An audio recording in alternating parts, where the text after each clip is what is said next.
어서 오십시오.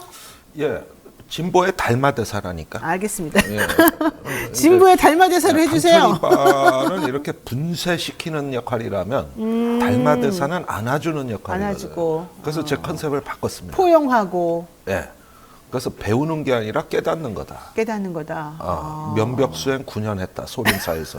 이게 바로 달마대사 아닙니까? 면벽수행. 야, 진짜 이거 우리 많이 들어본 얘기인데. 예, 앞으로 알겠습니다. 면벽을 준비하고 있습니다. 아유, 그러면 안 네. 되죠. 네. 얼마나 힘들겠어요. 배우는 게 아니라 깨닫기 위한 인생을 앞으로 살겠습니다. 배운 건 이제 끝났어요? 다 배웠어요, 이제? 아니 그 뭐 목표, 가치 이런 것 좀 추구하지 마. 세상 순리에 맡기고 살아 그냥. 그런 거는 맡기고. 맡기고 살아. 당신들이 아무리 목표와 가치를 추구해도 그건 허상이다. 네. 순리를 깨달아라 이거지 내 얘기는. 알겠습니다. 자, 순리를 깨달으신 우리 진보의 달마대사님 네, 모시고 또 이 대한민국의 이 암울한 상황을 한번 좀 헤쳐나가도록 해보겠습니다. 그러시죠. 정치권 이슈, 결국 국민의힘 비대위원장의 한동훈 전 법무부 장관이 왔습니다. 뭐 이게 여러 가지 그냥 대통령하고 주거니 받거니 뭔가 조금 아닌 척 했는데 결과론적으로는 김기현 대표 사퇴부터 비대위원장 지명까지 아주 속전속결로 이루어졌단 말이죠. 자, 이거 어떻게 보셨어요? 85년도 상황이 떠오릅니다. 85년도요? 예, 당시 이야. 민정당에서 네.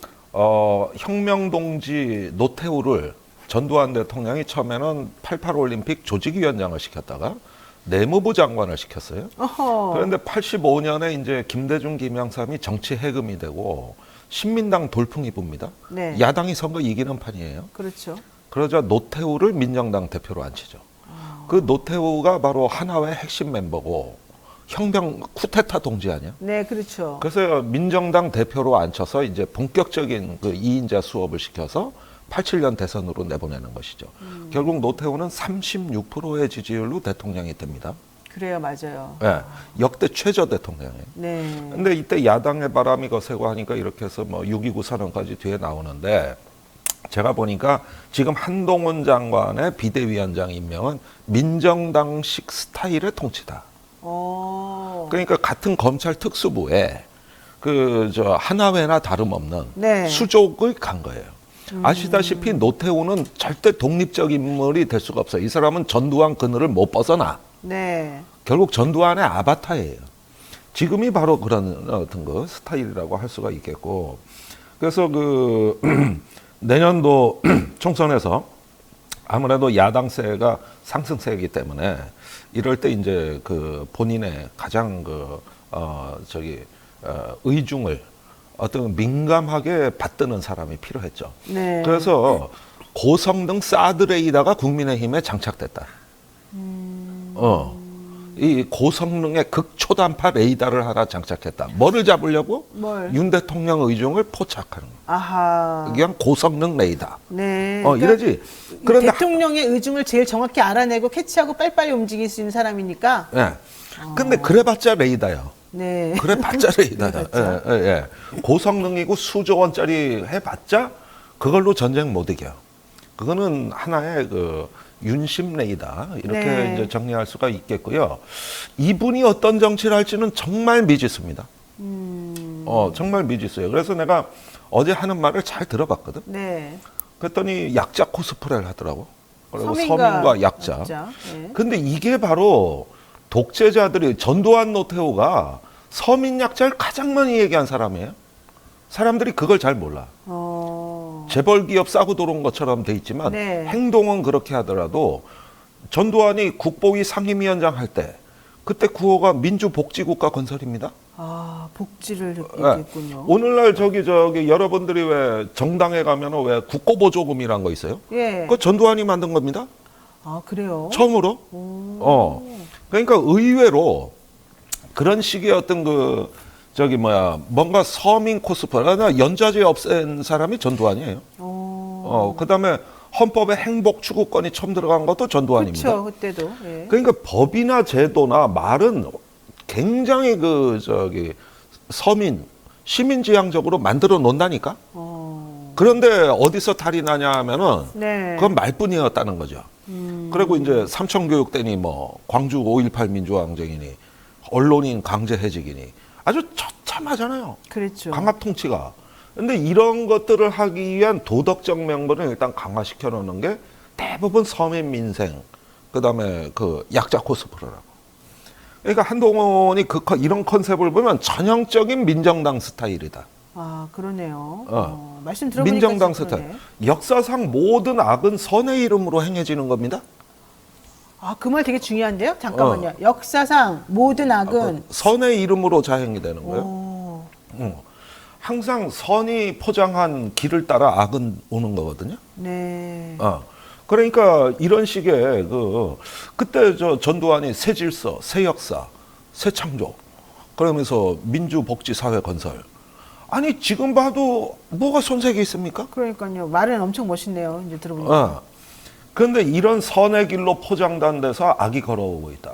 그건 뭐냐면은 그 악이라는 건 뭐냐면 두말할 것도 없이 그 검찰의 수사권을 앞세운 통치 행태. 과거에는 총과 칼을 앞세웠다면 지금은 수사권인데 이게 바로 최근 정치학에서 유행하는 용어로 스핀 독재라는 말이 유행하고 있어요. 스핀 독재라 그래요? 네. 네. 저강도 강압이라고도 해. 아, 왜 자꾸 가래가 그러?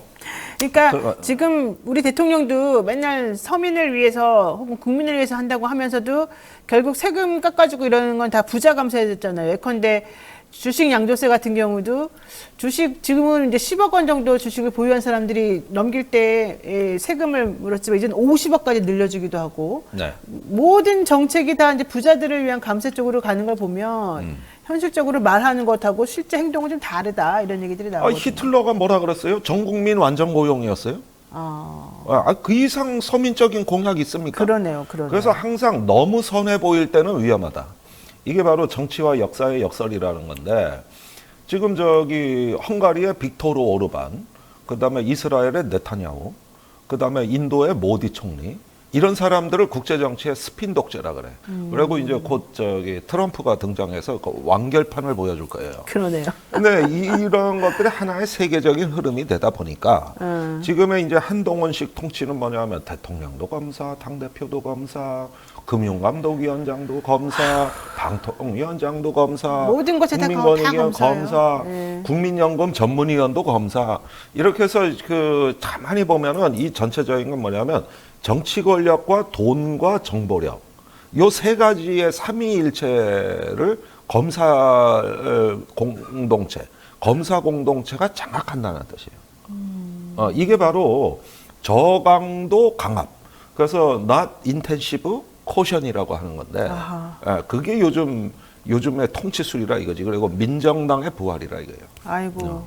자, 한동훈 장관이 그렇다면은 지금 비대위원장 자리 받은 게 나는 대통령이 말씀하시는 대로 충실하게 레이더 잘 이렇게 켜가지고 잘 하겠다 뭐 이런 뜻이라면 사실 근데 본인 좀 위험 부담도 많이 있고 좀 그러지 않을까요? 왜냐하면 정치도 안 해보신 분인데 그 자리 가면 어떻게 될지 모르잖아요. 그거는 이렇게 보시면 되겠습니다. 이 윤석열이라는 아우라가 너무나 강해서 그 속에서의 그 한동훈 장관의 안정감을 느껴온 말하자면 전두환 밑에 노태우 같은 존재였어요. 그랬는데 이 사람은 절대 독립적 존재가 될 수 없어요. 종속적 존재다.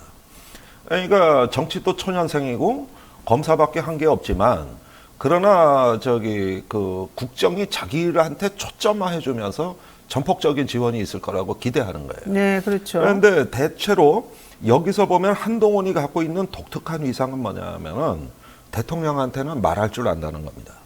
그러니까 무슨 얘기냐면 60분을 대화하면 59분을 말하는 게 윤 대통령이에요. 그렇죠. 근데 나머지 1분은 한동훈이 한다는 거지. 일부는 한동훈 거다?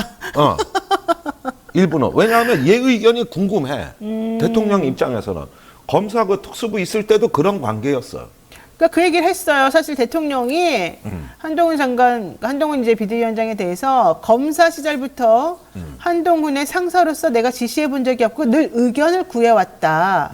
있는 그대로를 나에게 말해줄 수 있는 사람이다. 한동훈은. 이런 얘기를 했단 말이죠. 그러니까 그렇게 안 하면은 쿠데타가 성공 못하기 때문에 한화의 관계를 보면은 전두환이 의외로 그 자기가 거느리는 사조직 멤버들의 의견을 잘 철저히 들어요. 예. 네. 그러니까 그 제한된 범위 내에서의 소통 능력은 뛰어났던 거거든. 거기서 굳어지는 연줄과 정보 공유 이게 쿠데타 성공 요인이에요. 네. 그다음에 수사권만 손에 쥐면 이제 무소불위라고 막 가는 거예요, 이제. 그러네요. 그러니까 이런 점에서 여기가 검찰 특수부가 제법 권력을 창출하는 줄기세포로서의 그 나름대로의 조건은 갖췄다. 그래서 이게 권력을 탄생시키고 창출하는 줄기세포였다는 거고. 네. 그런 어떤 팀워크가 지금 이제 본격적으로 국정 전반에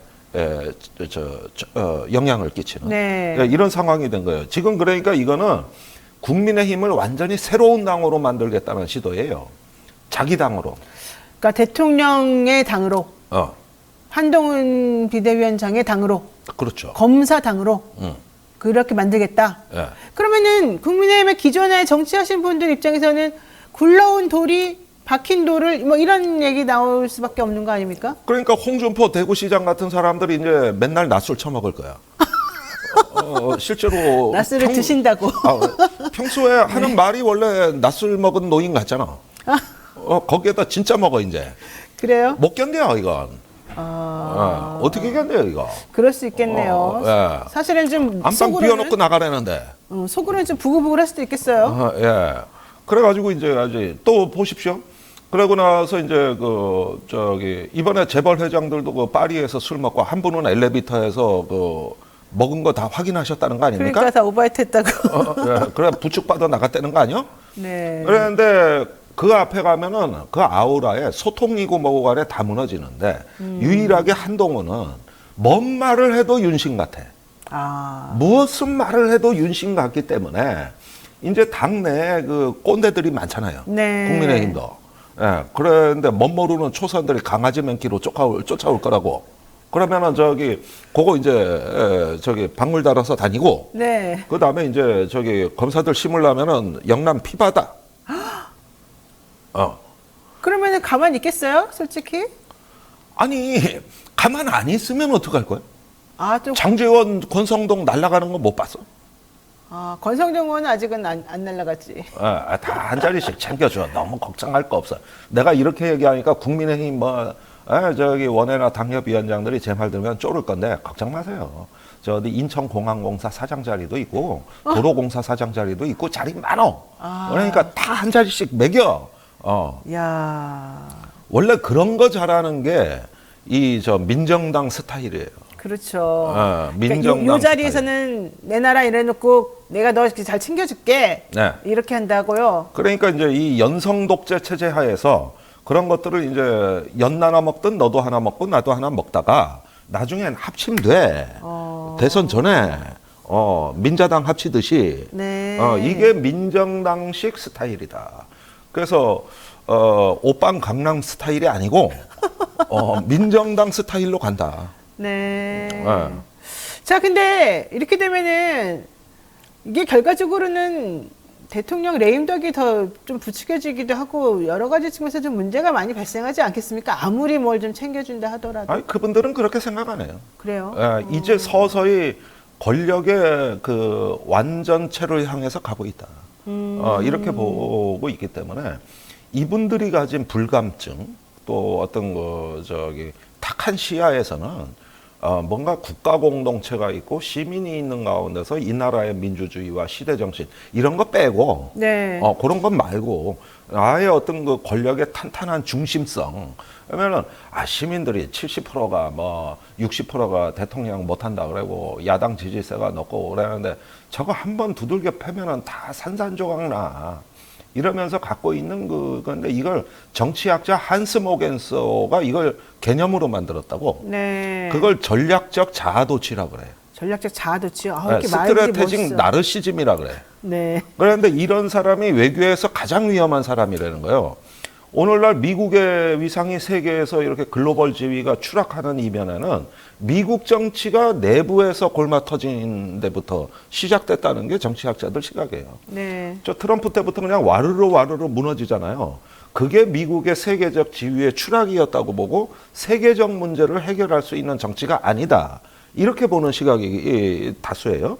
그런데 한국도 정치가 무너지고 나서 국격이 뚝뚝 떨어지기 시작했어요. 네. 그런데 막상 그런데 당사자들은 어떻게 생각하냐면 이걸 최선이라고 본다는 거지. 누구나 봐도 왜 이 나라 꼴이 이렇게 돼 있어? 이게 시민들의 일반 정서고. 그러나 막상 당사자들은 어떠냐 하면 이게 최선이라고 본다는 거죠. 이거를. 그래요? 왜? 네. 왜 그럴까? 그거는 보는 범위가 다르기 때문에요. 그래서 그 노태우가 아까 말씀드린 대로 36%의 지지율로 대통령이 된 그런 사람도 있는 거예요. 그렇다면은 지금이 딱 그 지지율이요. 그러면은 그러네. 이런 어떤 그 지지율이 얼마나 강하게 결집되고 중심성을 갖추느냐가 나중에 정치의 핵심 문제지. 야, 지지율 40% 50% 별거 아니다. 이런 어떤 자기의 나르시즘, 일종의 자아도취가 형성돼 있다는 거예요. 그래서 이게 강서보궐선거라든지 부산 엑스포 때 민낯으로 드러났다가 최근 지들도 놀랬어. 아하. 아닌가? 이렇게 된 거죠. 아닌가? 그런데 그 병은 못 고쳐요. 그러면 바뀌지 또 못하고. 도저. 미스님께서 이런 질문도 하시네요. 국민의힘 의원들은 뭐 자존심도 없나요? 정치도 모르는 그분들에게 당 자체를 갖다 바치는 꼴인데. 없어요. 그런 게 어디 있어요? 아니 자존심이 밥 먹여줍니까? 네. 그건 정의당 같은 데서나 하는 일입니다. 저 같은 사람이나. 안 그래도 은희 리스프님께서 듣기만 해도 분통이 터지는데 그걸 보고만 계십니까? 이러는데요. 아니 그래서 제가 최근에 정치에 복귀했잖아요. 네, 보고만 있을 수 없어서. 네. 네, 좋습니다. 자, 한동훈 비대위 첫 시험 때는 결국 김건희 여사 특검법 아니겠습니까? 한 장관이 뭐 악법이라고는 했습니다만 결국 그렇게 되면 또 본인이 했던 특검법하고 또 연결되기 때문에 계속 강하게 못 밀어붙일 것이다 이런 얘기도 하긴 했는데 결국 김 여사 특검법 이거 독소조항 있다고 발언하면서 밑자락은 깔았습니다만 어떻게 되겠습니까? 그러면? 저는 한동훈 뭐 비대위원장 내정자라고 불러야 되나 이제 뭐라고 불러야 되나 비대위원장이죠, 모르겠는데 뭐. 네. 그 양반이 그 김건희 특검법에 얘기한 그 저기 설명이 가장 법기술자다운 설명이다. 그러니까 법기술자다운 설명이고 미시적으로 짜게 가지고 허점을 해서 핵심을 흐트러 놓는 이런 면에서 나는 기본 실력이 나왔다. 이렇게 봅니다. 그런데 지금 한동훈 장관이 법기술자로 이 김건희 특검 문제를 본다는 것 자체가 얼마나 아니한가 보는 게 이건 법기술의 문제가 아니에요. 그런 차원의 문제가 아닙니다. 네. 서울의 봄이 왜 1,000만 명 달성했는지 아십니까? 왜요? 정의와 공정에 대한 결핍감이에요. 저런 어떤 그 무지묵지한 부정의가 내가 지금 직장에서 땀 흘려 일한 만큼 나한테 공정한 대가가 돌아오지 않고 금수저, 아빠 찬스 애들은 저렇게 잘 되는 게 보는 거기에 오버랩이 되는 거예요. 그래가지고 그 상실과 공백의 아픔이 감정이입이 돼서 1,000만 명을 불러 모은 겁니다. 이게 MZ세대의 정서의 특징이라고 보여져요. 그러면은 네. 이런 데서 김건희 특검 문제가 이 정서에서 맥락에서 달라진다는 거예요. 그러면 법에 예외가 존재한다는 거를 스스로 법기술적으로 이제 그 프레임을 바꿔서 접근한다는 얘기인데 네. 이거는 정말 국민의힘의 엄청난 독배입니다. 사실은 이거 하나 제대로 어떻게 해야 하느냐가 한동훈이 6.29 선언을 할 수 있느냐 없느냐를 가늠하는 기준점이 되는 거예요. 그 중앙일보 저 논설 제목이 뭡니까? 한동훈은 6.29 선언을 할 수 있는가? 오늘 조선일보 사설 내용이 뭡니까? 걱정된다. 그래요? 네. 그러니까 조중동이 왜 그러겠냐고.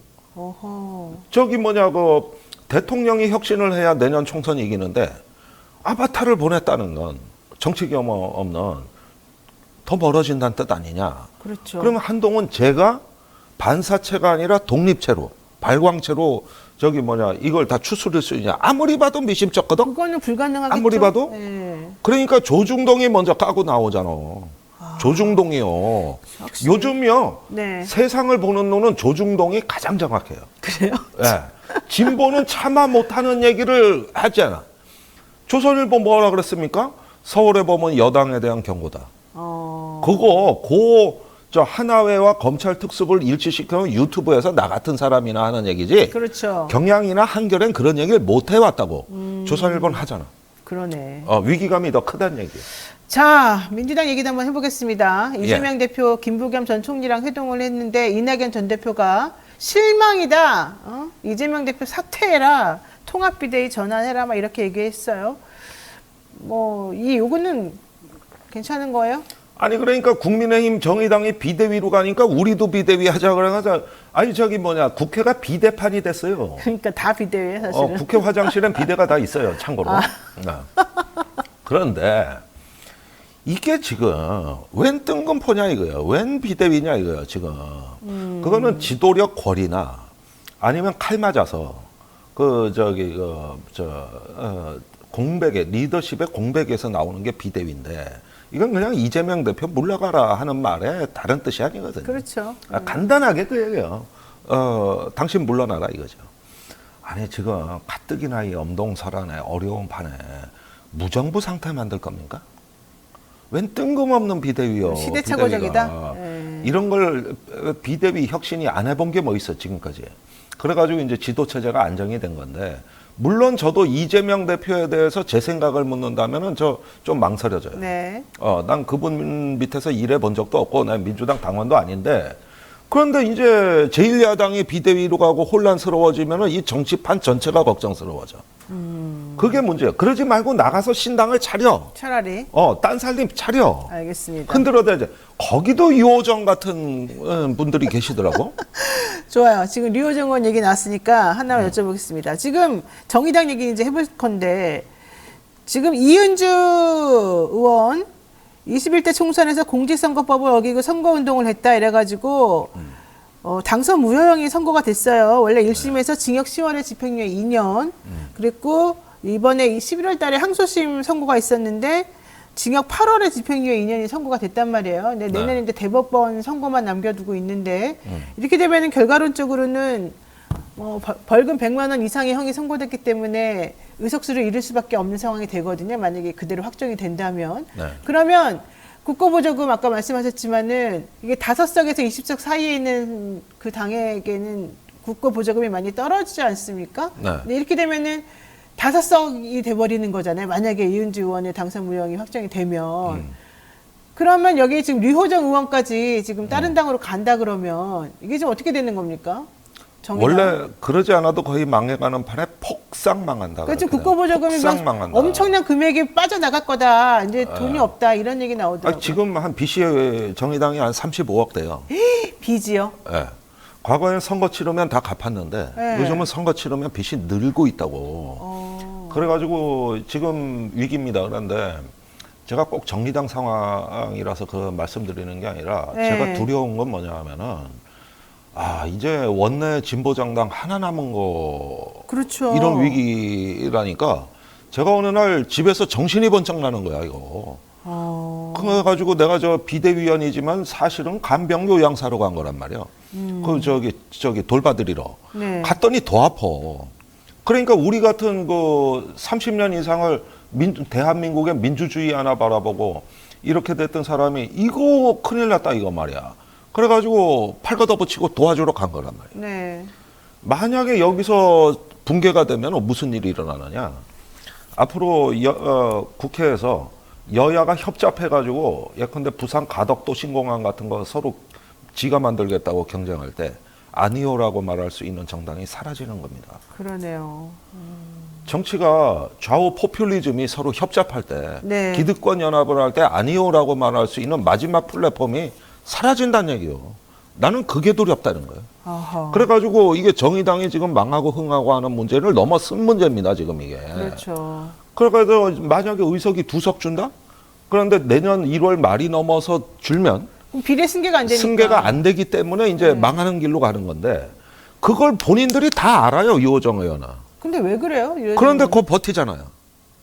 그러니까 어떻게 보면은 한 명의 의원이 당을 어떻게 망칠 수 있는가에 대한 교과서 같은 사례예요.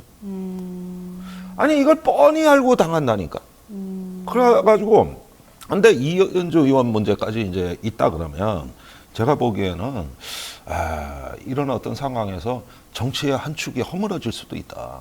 다행히 이은주 의원 같은 경우는 이제 국회에서 법 개정안이 올라갔어요. 선거법안이. 아, 그래요? 비례도 선거운동 할 수 있는 것으로. 그거 선거운동 했다고 지금 처벌받는 그렇죠. 거니까. 그게 이제 법원에 전달이 되면은 어떤 영향을 줄까 이런 어떤 기대는 일말은 있고 반딧불 같은 희망은 있습니다. 그러나 이런 것들을 운에 맡기기에는 한국 정치가 너무 참혹하다. 지금 이런 걸 보고서 우리 세대가 네. 그냥 목구멍으로 밥이 넘어갑니까? 집에 가서 잠이 옵니까? 이게 지금 제 마음을 그대로 제가 말씀드리는 거예요. 지금 그렇군요. 내가. 네. 진보의 달마대사가 너무 안타까워하는. 면벽 수행 끝났다. 지금 알겠습니다. 면벽 수행 할 때가 아니더라 보니까. 네. 자, 지금까지 김종대 전 의원과 함께 이야기 나눠봤습니다. 오늘 말씀 고맙습니다. 감사합니다.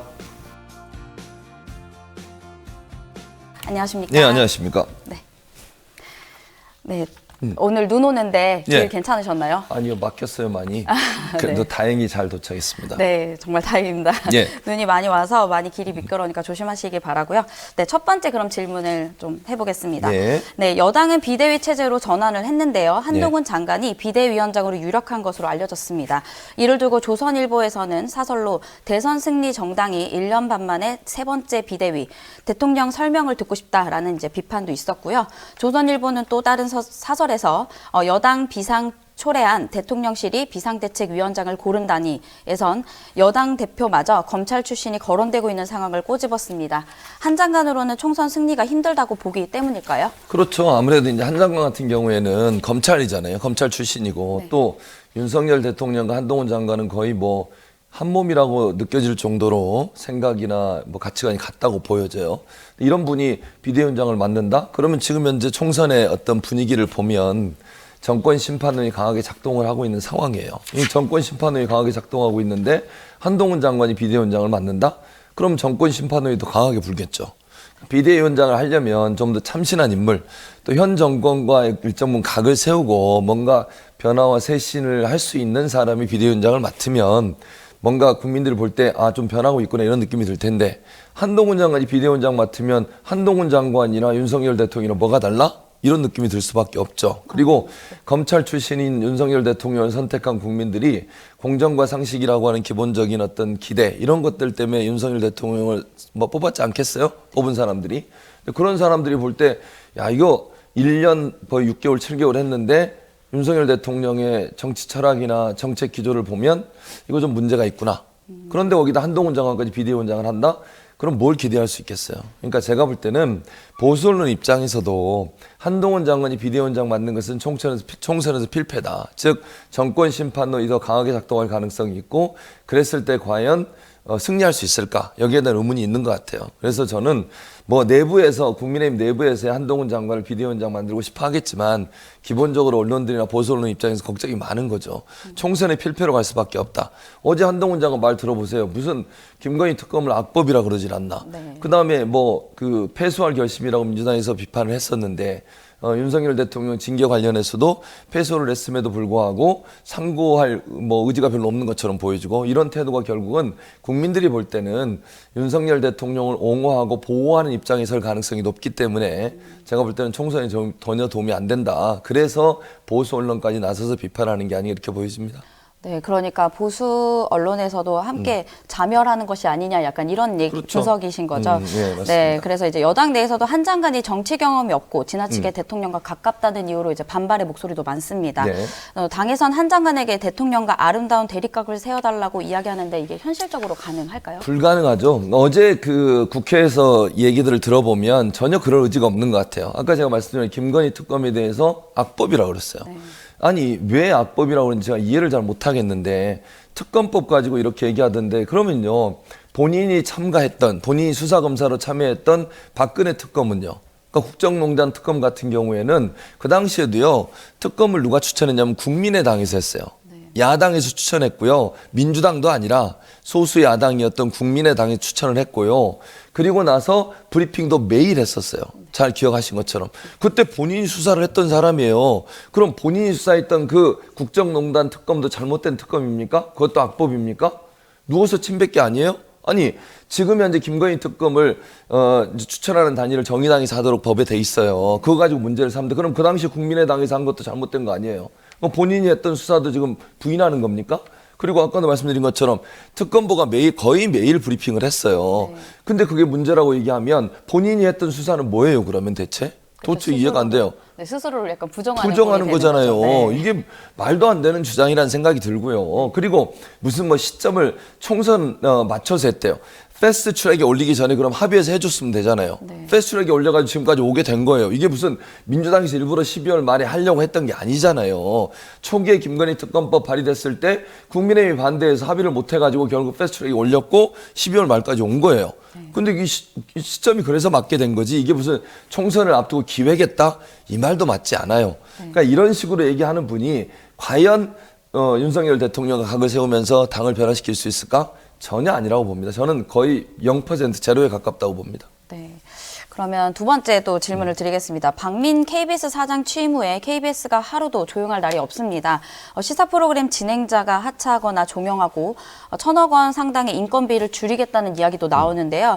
심지어 여당 안에서는 하나에 척결하듯이 군사작전 하듯이 하면 정부 여당에 상당히 부담이라고 염려하는 목소리도 나오고 있습니다. 어떻게 보십니까? 이게 참 문제죠. 그러니까 박민 사장 취임 이후에 말씀하신 것처럼 시사 진행자들, 시사 프로그램 진행자들 다 날렸잖아요. 네. 심지어는 뭐 시사 프로그램 진행자뿐만 아니라 뉴스 진행하는 앵커까지도 날리고 자기들이 원하는 사람으로 다 교체하고 뉴스의 내용과 질을 보면 지금은 거의 뭐 정권 홍보용 방송에 가깝지 않다는 비판을 받을 정도로 상당히 편향된 보도를 하고 있어요. 대단히 큰 문제라고 보여지고요.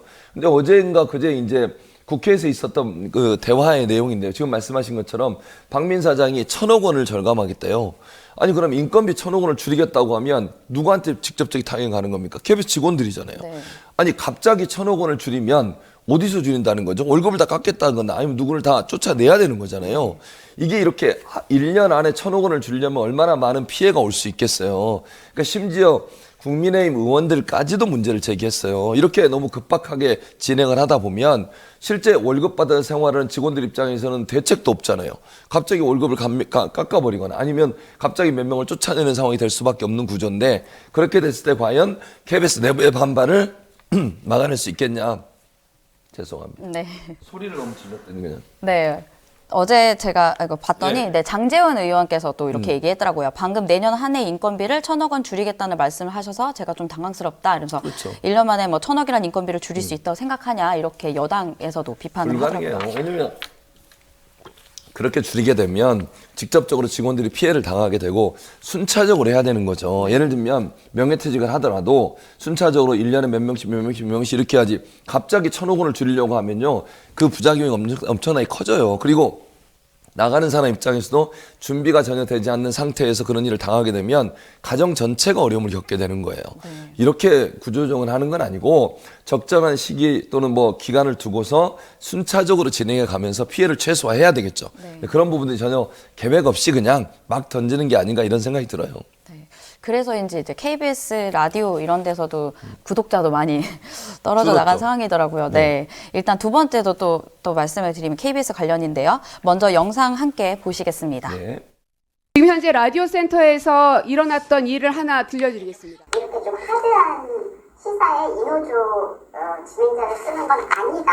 약간 이런 인식이 공유되고 있는 거거든요. 저 임원이나 간부 사이에. 자, 뭐라고 했냐면 이렇게 좀 하드한 시사에 이노조 진행자를 쓰는 건 아니다. 이런 인식이 공유되고 있는 거거든요. 라고 CP가 얘기하는 녹취록입니다. 라디오 센터장, 다시 일어나십시오. 적절합니까? 네, 영상에서 나온 내용을 보니까 고민정 의원이 KBS 라디오 센터 간부가 이렇게 이야기합니다 하면서 이렇게 좀 하드한 시사에 이 노조 진행자를 쓰는 건 좀 아니다 이런 얘기를 했는데요. 네. 언론노조 KBS 본부를 블랙리스트처럼 배제하는 발언인데 이 발언 어떻게 보십니까? 대단히 문제가 있는 발언이죠. 그러니까 제2노조라고 하는 게 언론노조, 한국언론노동조합에 소속돼 있는 KBS 노조예요. 네. 그러니까 좀 진보적 성향의 노조라고 볼 수 있는데 이런 노조에 일하는 사람, 거기에 소속된 사람을 진행자로 쓰면 안 된다. 이건 블랙리스트죠. 아니 KBS에 어떤 뭐 1노조, 2노조, 3노조까지 있어요. 네. 그 노조에 소속된 사람의 특정해서 특별히 이 노조에 소속된 사람들을 진행자로 쓰지 말라고 하는 것은 현 정부의 비판적인 입장을 가진 사람들은 아예 진행도 못하게 하라는 거 아닙니까? 이게 무슨 아니 이게 지난번에도 KBS가 블랙리스트 때문에 논란이 되고 많은 문제가 있었는데 이번에 또 이런 문제가 발생하게 되면 결국 KBS 내에서도 정권의 비판적인 사람들을 완전히 진행해서 배제시키거나 아니면 활동에서 배제시키겠다는 얘기밖에 안 돼요. 이건 있을 수 없는 문제고 어떤 그 사람이 갖고 있는 뭐 정권 비판적인 입장 하나만 가지고서 그것 때문에 문제가 되니까 더 이상 진행을 못하게 한다? 이런 식으로 하는 게 과연 맞는지 모르겠어요. 아니 기자들이 기본적으로 정권이나 아니면 권력기관에 대한 비판적 입장을 갖는 게 맞는 거예요. 옹호하는 입장을 갖는 게 맞는 겁니까? 그럼 기자를 왜 하는 거죠 대체? 아니 홍보부서 가서 하지 PR하면 되지 왜 그걸 기자를 하고 있어요. 근데 그런 사람이 노조에 속해 있다는 이유 하나만으로 문제를 제기해서 그걸 배제시키겠다. 이건 회사 내에 블랙리스트를 만들어서 정권의 친화적인 사람들, 정권을 칭찬하는 사람들 위주로 방송 프로그램을 만들겠다는 의지밖에 안 돼요. 방송국은요, 방송법 4조에 보면 어떤 누구도, 그 내부 구성원도 마찬가지예요. 외부의 누구든 내부의 누구든 방송의 편성과 아니면 제작에 관여하면 다 법적으로 처벌받게 돼 있어요. 이게 간부라는 사람이 이런 얘기를 했다고 하면 이건 처벌 대상이 되는 거예요. 그러니까 방송법 4조를 정면으로 위반하는 행위예요.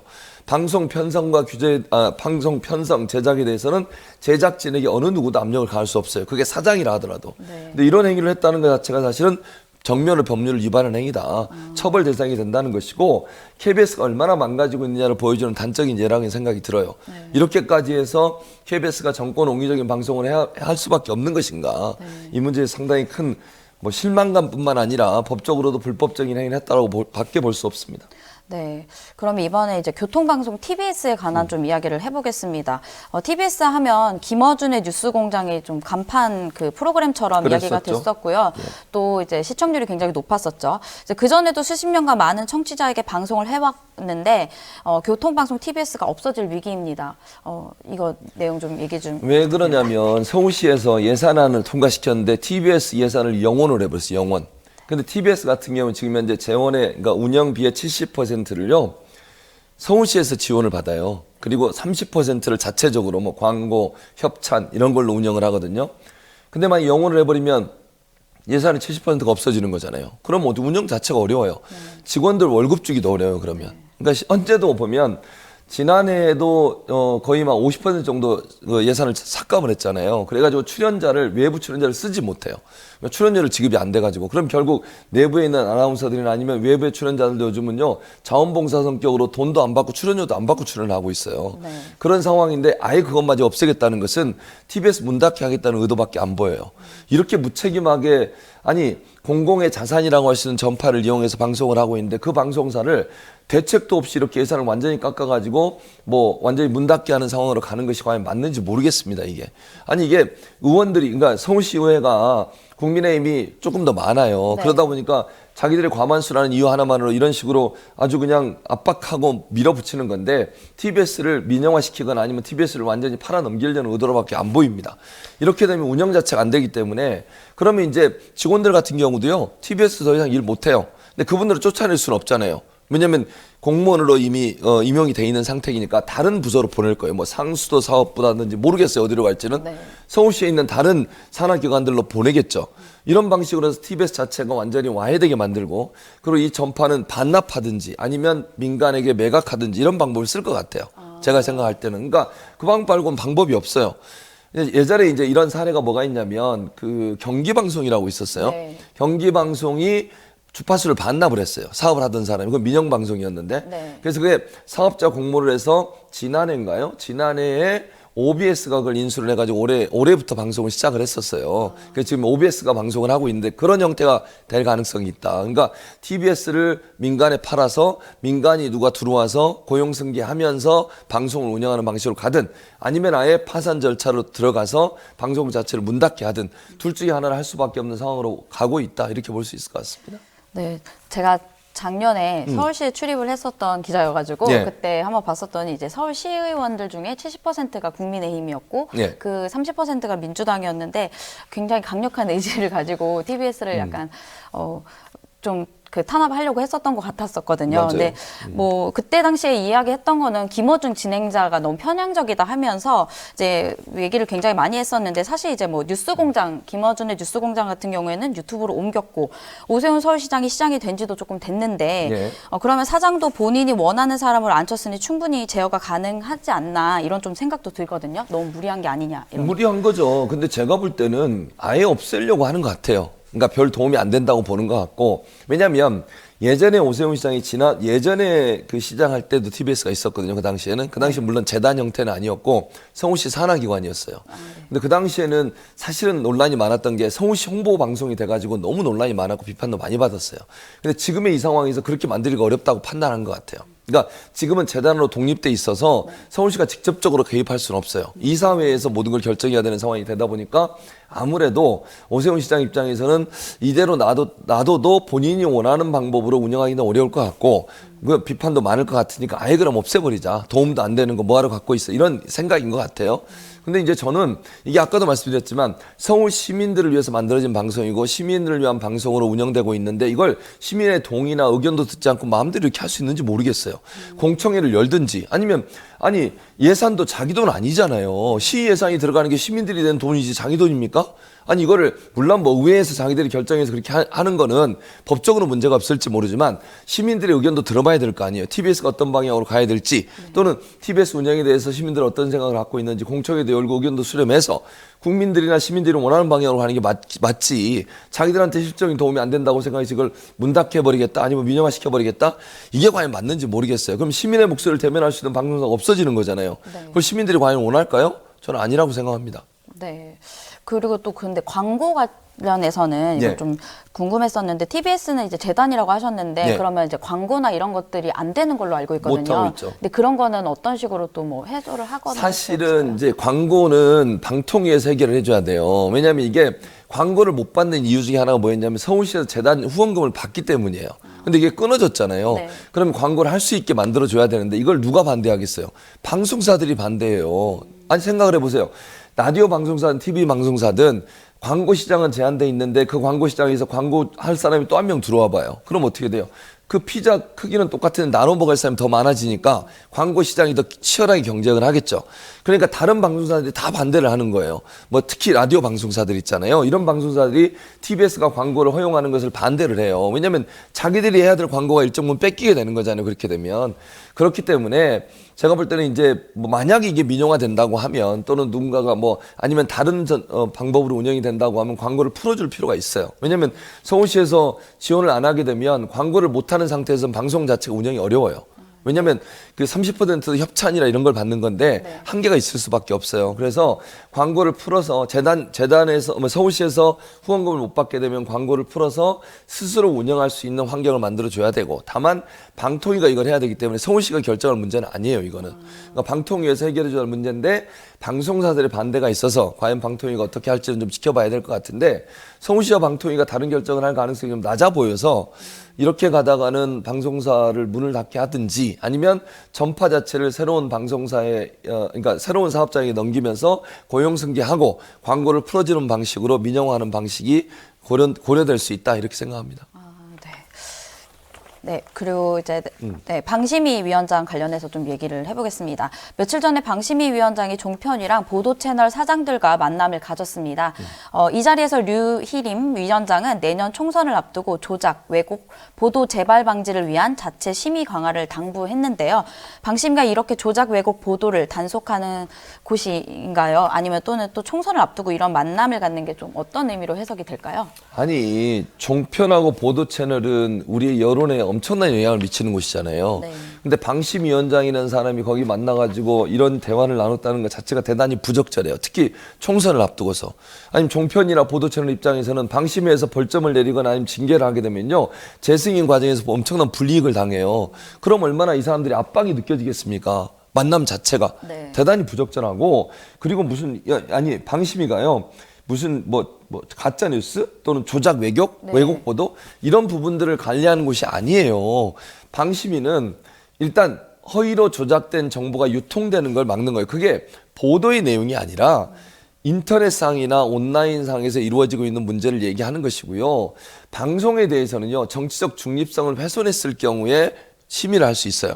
또 하나는 정말로 그 허위 정보를 유추했을 때, 그랬을 때는 심의를 할 수 있어요. 근데 이렇게 무슨 조작 왜곡 보도라고 하는 게 보도 자체에 대해서 문제를 삼는 것은 지극히 제한적으로 해야 되는 일이에요. 왜냐하면 이게 언론의 자유를 침해할 수 있거든요. 또 여기서 말하는 조작 왜곡이라고 하는 것이 보는 사람의 관점에 따라서 조작이 될 수도 있고 안 될 수도 있는 거거든요.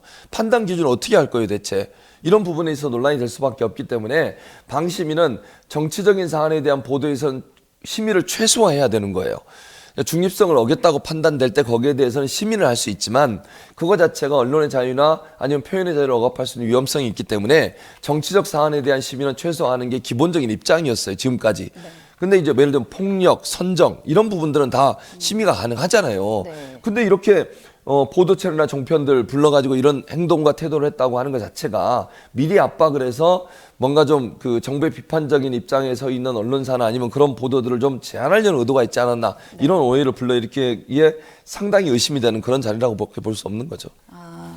네, 그럼 YTN 뉴스 라이브를 진행하던 호준석 앵커가 국힘 총선 출마를 또 그만뒀습니다. 위에서 그만뒀습니다. 또 신동국 TV조선 앵커도 총선 출마를 이유로 사표를 냈고요. 그러자 이제 기자협회에서는 윤리강령 위반이라고 반발에 나섰는데요. 예. 일단 무엇이 문제라고 보시나요? 왜 문제냐면 언론사에서 진행을 하던 분들이 갑자기 그만두잖아요. 이렇게 예를 들면 미리 좀 뭐 6개월이든 3개월이든 미리 그만두면 이런 오해가 그렇게 없어요. 근데 보도 윤리 강령도 맞아요. 기자협회 윤리 강령도 바로 현장에 있다가 진행한 지 며칠 지나지 않아서 바로 정당으로 가는 것은 이미 그 전에 교감이 있었을 가능성을 우리가 유추해 볼 수 있는 거잖아요. 아니 생각을 해보세요. 갑자기 결정할 수 있는 문제는 아니잖아요. 정치에 뛰어든다는 것이 또 언론사를 그만두고 총선에 출마한다는 것이 하루아침에 결정될 문제입니까? 이미 정당과 오래전부터 이가 오가야 될 이유가 있는 거예요. 그럼 어떤 의심이 들겠어요? 그전부터 그러면 특정 정당에 대해서 유리한 보도를 하거나 특정 정당에게 기울어진 보도를 할 가능성을 우리가 충분히 예측해 볼 수 있는 거 아니겠습니까? 네. 또는 정당에서 러브콜을 보냈다고 하면 정당 입장에서 이 사람의 보도 내용이나 이런 보도 태도를 보고 러브콜을 보냈을 거 아니에요. 그럼 그 전에 이분들이 했던 방송이나 보도가 공정했다라고 볼 수 있겠냐는 거예요. 그래서 저는 예전부터 그런 주장을 했던 사람이에요. 최소 6개월 아니 1년 전에 언론사나 방송사에 근무하는 사람들이 총선에 출마하거나 정치권에 들어가려면 6개월 전에 방송을 그만두는 규정을 만들자고 그랬어요. 보통 이제 그러잖아요. 이해관계자나 아니면 정치권 같은 경우도 최소 3개월 이전에 그만둬야 돼요. 공직도 그만둬야 되고. 근데 언론사만 안 그래. 그 전날까지 방송 앵커 하다가 그 다음날 가가지고 대변인하고 이런 경우도 많이 있었잖아요. 그럼 그 사람의 방송이나 보도가 과연 공정했겠냐고요. 그 편파적으로 갈 수밖에 없는 거잖아요. 그런 환경을 만드는 게 문제라고 보여지고 이건 정말로 법을 만들어야 돼요. 이러지 않으면요. 언론이 편파적인 보도를 할 수 있는 여러 가지 요건들이 형성이 되기 때문에 이건 상당히 문제가 큰 이슈라고 생각을 합니다. 이런 거는 이제 입법으로 해야 되는 거죠? 당연히 그렇게 한다고 봐요, 저는. 알겠습니다. 오늘 말씀을 여기까지 듣겠습니다. 지금까지 최준봉 성공회대 교수와 함께했습니다. 오늘 말씀 감사합니다. 감사합니다. 어서 오십시오. 네, 안녕하세요. 네. 우리 조은별 연구원님은 12.12 아세요? 제가 12.12를 안다 그랬더니 우리 박종진님께서 요즘에 이제 12.12랑 이런 게 다 서울의 봄, 뭐 김대중 이런 영화하고 다 연결되지 않습니까? 안다 그랬더니 박종진님이 12.12를 어떻게 노변님이 알아요? 이러는데 저 압니다. 제가 이 12.12가 79년도 12월 12일 날 일어났던 군사 쿠데타죠. 전두환하고 노태우 중심으로 해서 하나회 세력이 그 당시 대통령이었던 최규하 승인도 없이 막 계엄사령관하고 같이 해서 뭐 그 사람들 체포하기도 하고 이제 나라를 정말 들쑤셔놨던 그런 사건이었는데 어쨌든 이것이 이제 연결돼가지고 광주 사태도 일어나고 여러 가지가 있었죠. 압니다. 자, 그렇지만 우리 조은별 연구원님은 잘 모르실 테니까 나중에 한번 우리 공부하면서 얘기해 보더라고요. 사실 뭐 상관도 없는 얘기였는데 제가 한번 얘기해 봤어요. 자, 기후 솔루션에 대해서 한번 모르시는 분들을 위해서 소개를 부탁을 드려보겠습니다. 우선 기후 솔루션이라고 하는 게 정확히 뭐죠? 기후 솔루션은 저희가 2016년도에 만들어진 이제 기후 변화를 대응하기 위해서 만들어진 시민 단체입니다. 기후 변화를 최대한 막기 위해서 온실가스를 줄이는 걸 목표로 하고 있고요. 전력 부문, 산업 부문, 금융 부문에서의 탈탄소화를 위해서 노력을 하고 있습니다. 그러니까는 지구가 막 1도 뜨거워지고 그러면 전 세계적으로 지금 이제 유지되어 가고 있다는 현상적인 상황이 다 바뀌고 위험해진다. 그래서 이것들을 해결하기 위해서 우리가 머리를 좀 모으고 중지를 모아보자. 전 세계적으로 이거잖아요. 네. 핵심은. 자, 이 기후 솔루션이라고 하는 것은 결국은 에너지 기후 변화 정책과 관련한 여러 가지 법률, 경제, 금융, 환경 전문가들이 모여가지고 긴밀하게 협력하면서 지구를 살리자는 이제 운동인 것 같은데요. 지난 13일에 아랍에미레이트 두바이에서 UN 기후변화 협약 당사국 총회라는 게 열렸어요. 이 당사국 총회에서 들어가는 이 당사국들이 192개국 정도 된다고.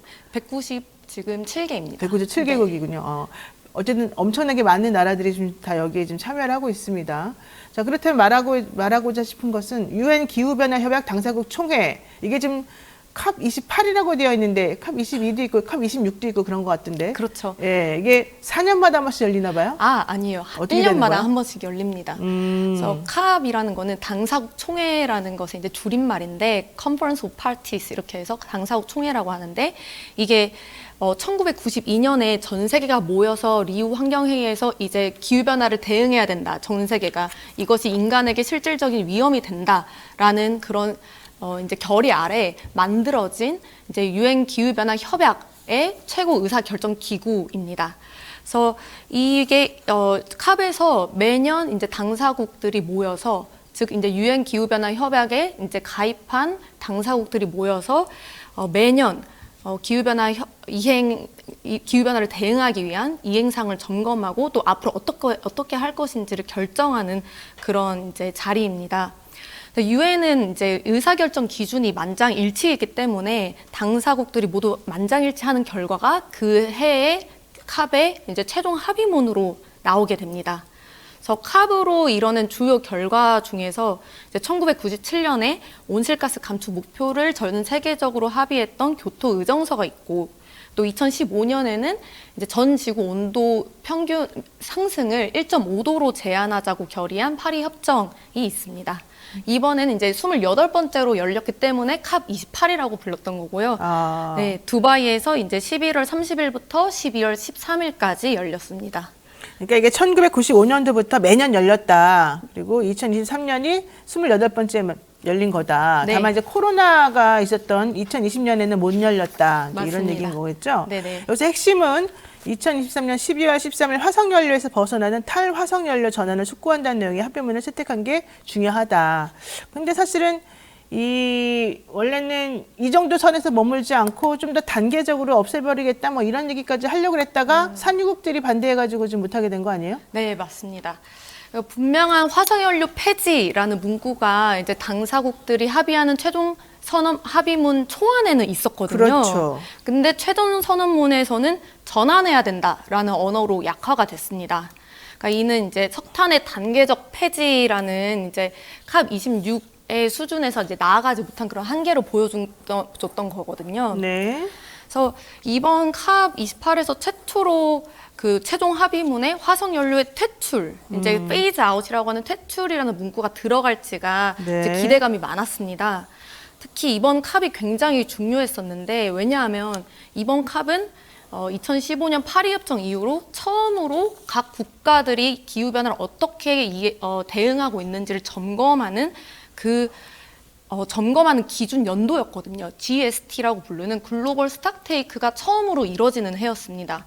그래서 이 GST 관련한 합의문이 무엇이 나올지가 초미의 관심사였었는데요. 네. 특히 캅 28이 개막하기 전에 유엔에서 발표한 에미션스 갭 리포트라는 게 있는데, 거기서 모든 국가가 제출한 자발적 온실가스 감축 목표를 지킨다 하더라도 우리는 1.5도는커녕 2.5도도 지키지 못할 것이다라는 기술 결과를 발표했기 때문에 이번 캅 합의문에서 좀 강력한 행동 사항이 나오는 것이 굉장히 중요했던 것입니다. 그러니까 이게 2050년까지 탄소 중립을 달성한다, 이게 최종 목표죠. 2050년까지. 네, 이제 1.5도를 제한하기 위해서는 이제 대충 계산을 해보니 2050년까지는 탄소 중립을 해야 된다라고 이제 결과가 나왔기 때문에 탄소 중립이 2050년까지 되는 게 중요한 것입니다. 지금 현재 지구 온도가 얼마라는 거예요? 지금 우리가 1.4도 올랐습니다. 그러면은 0.1도만 더 그렇죠. 오르면 큰일 나네요. 그렇죠. 그러면 2050년까지 0.1도 안 올리게 하려는 게 이 탄소 중립의 목표네요. 그렇죠. 그렇습니다. 그렇게 0.1도씩 올라가면 어떤 변화가 있죠?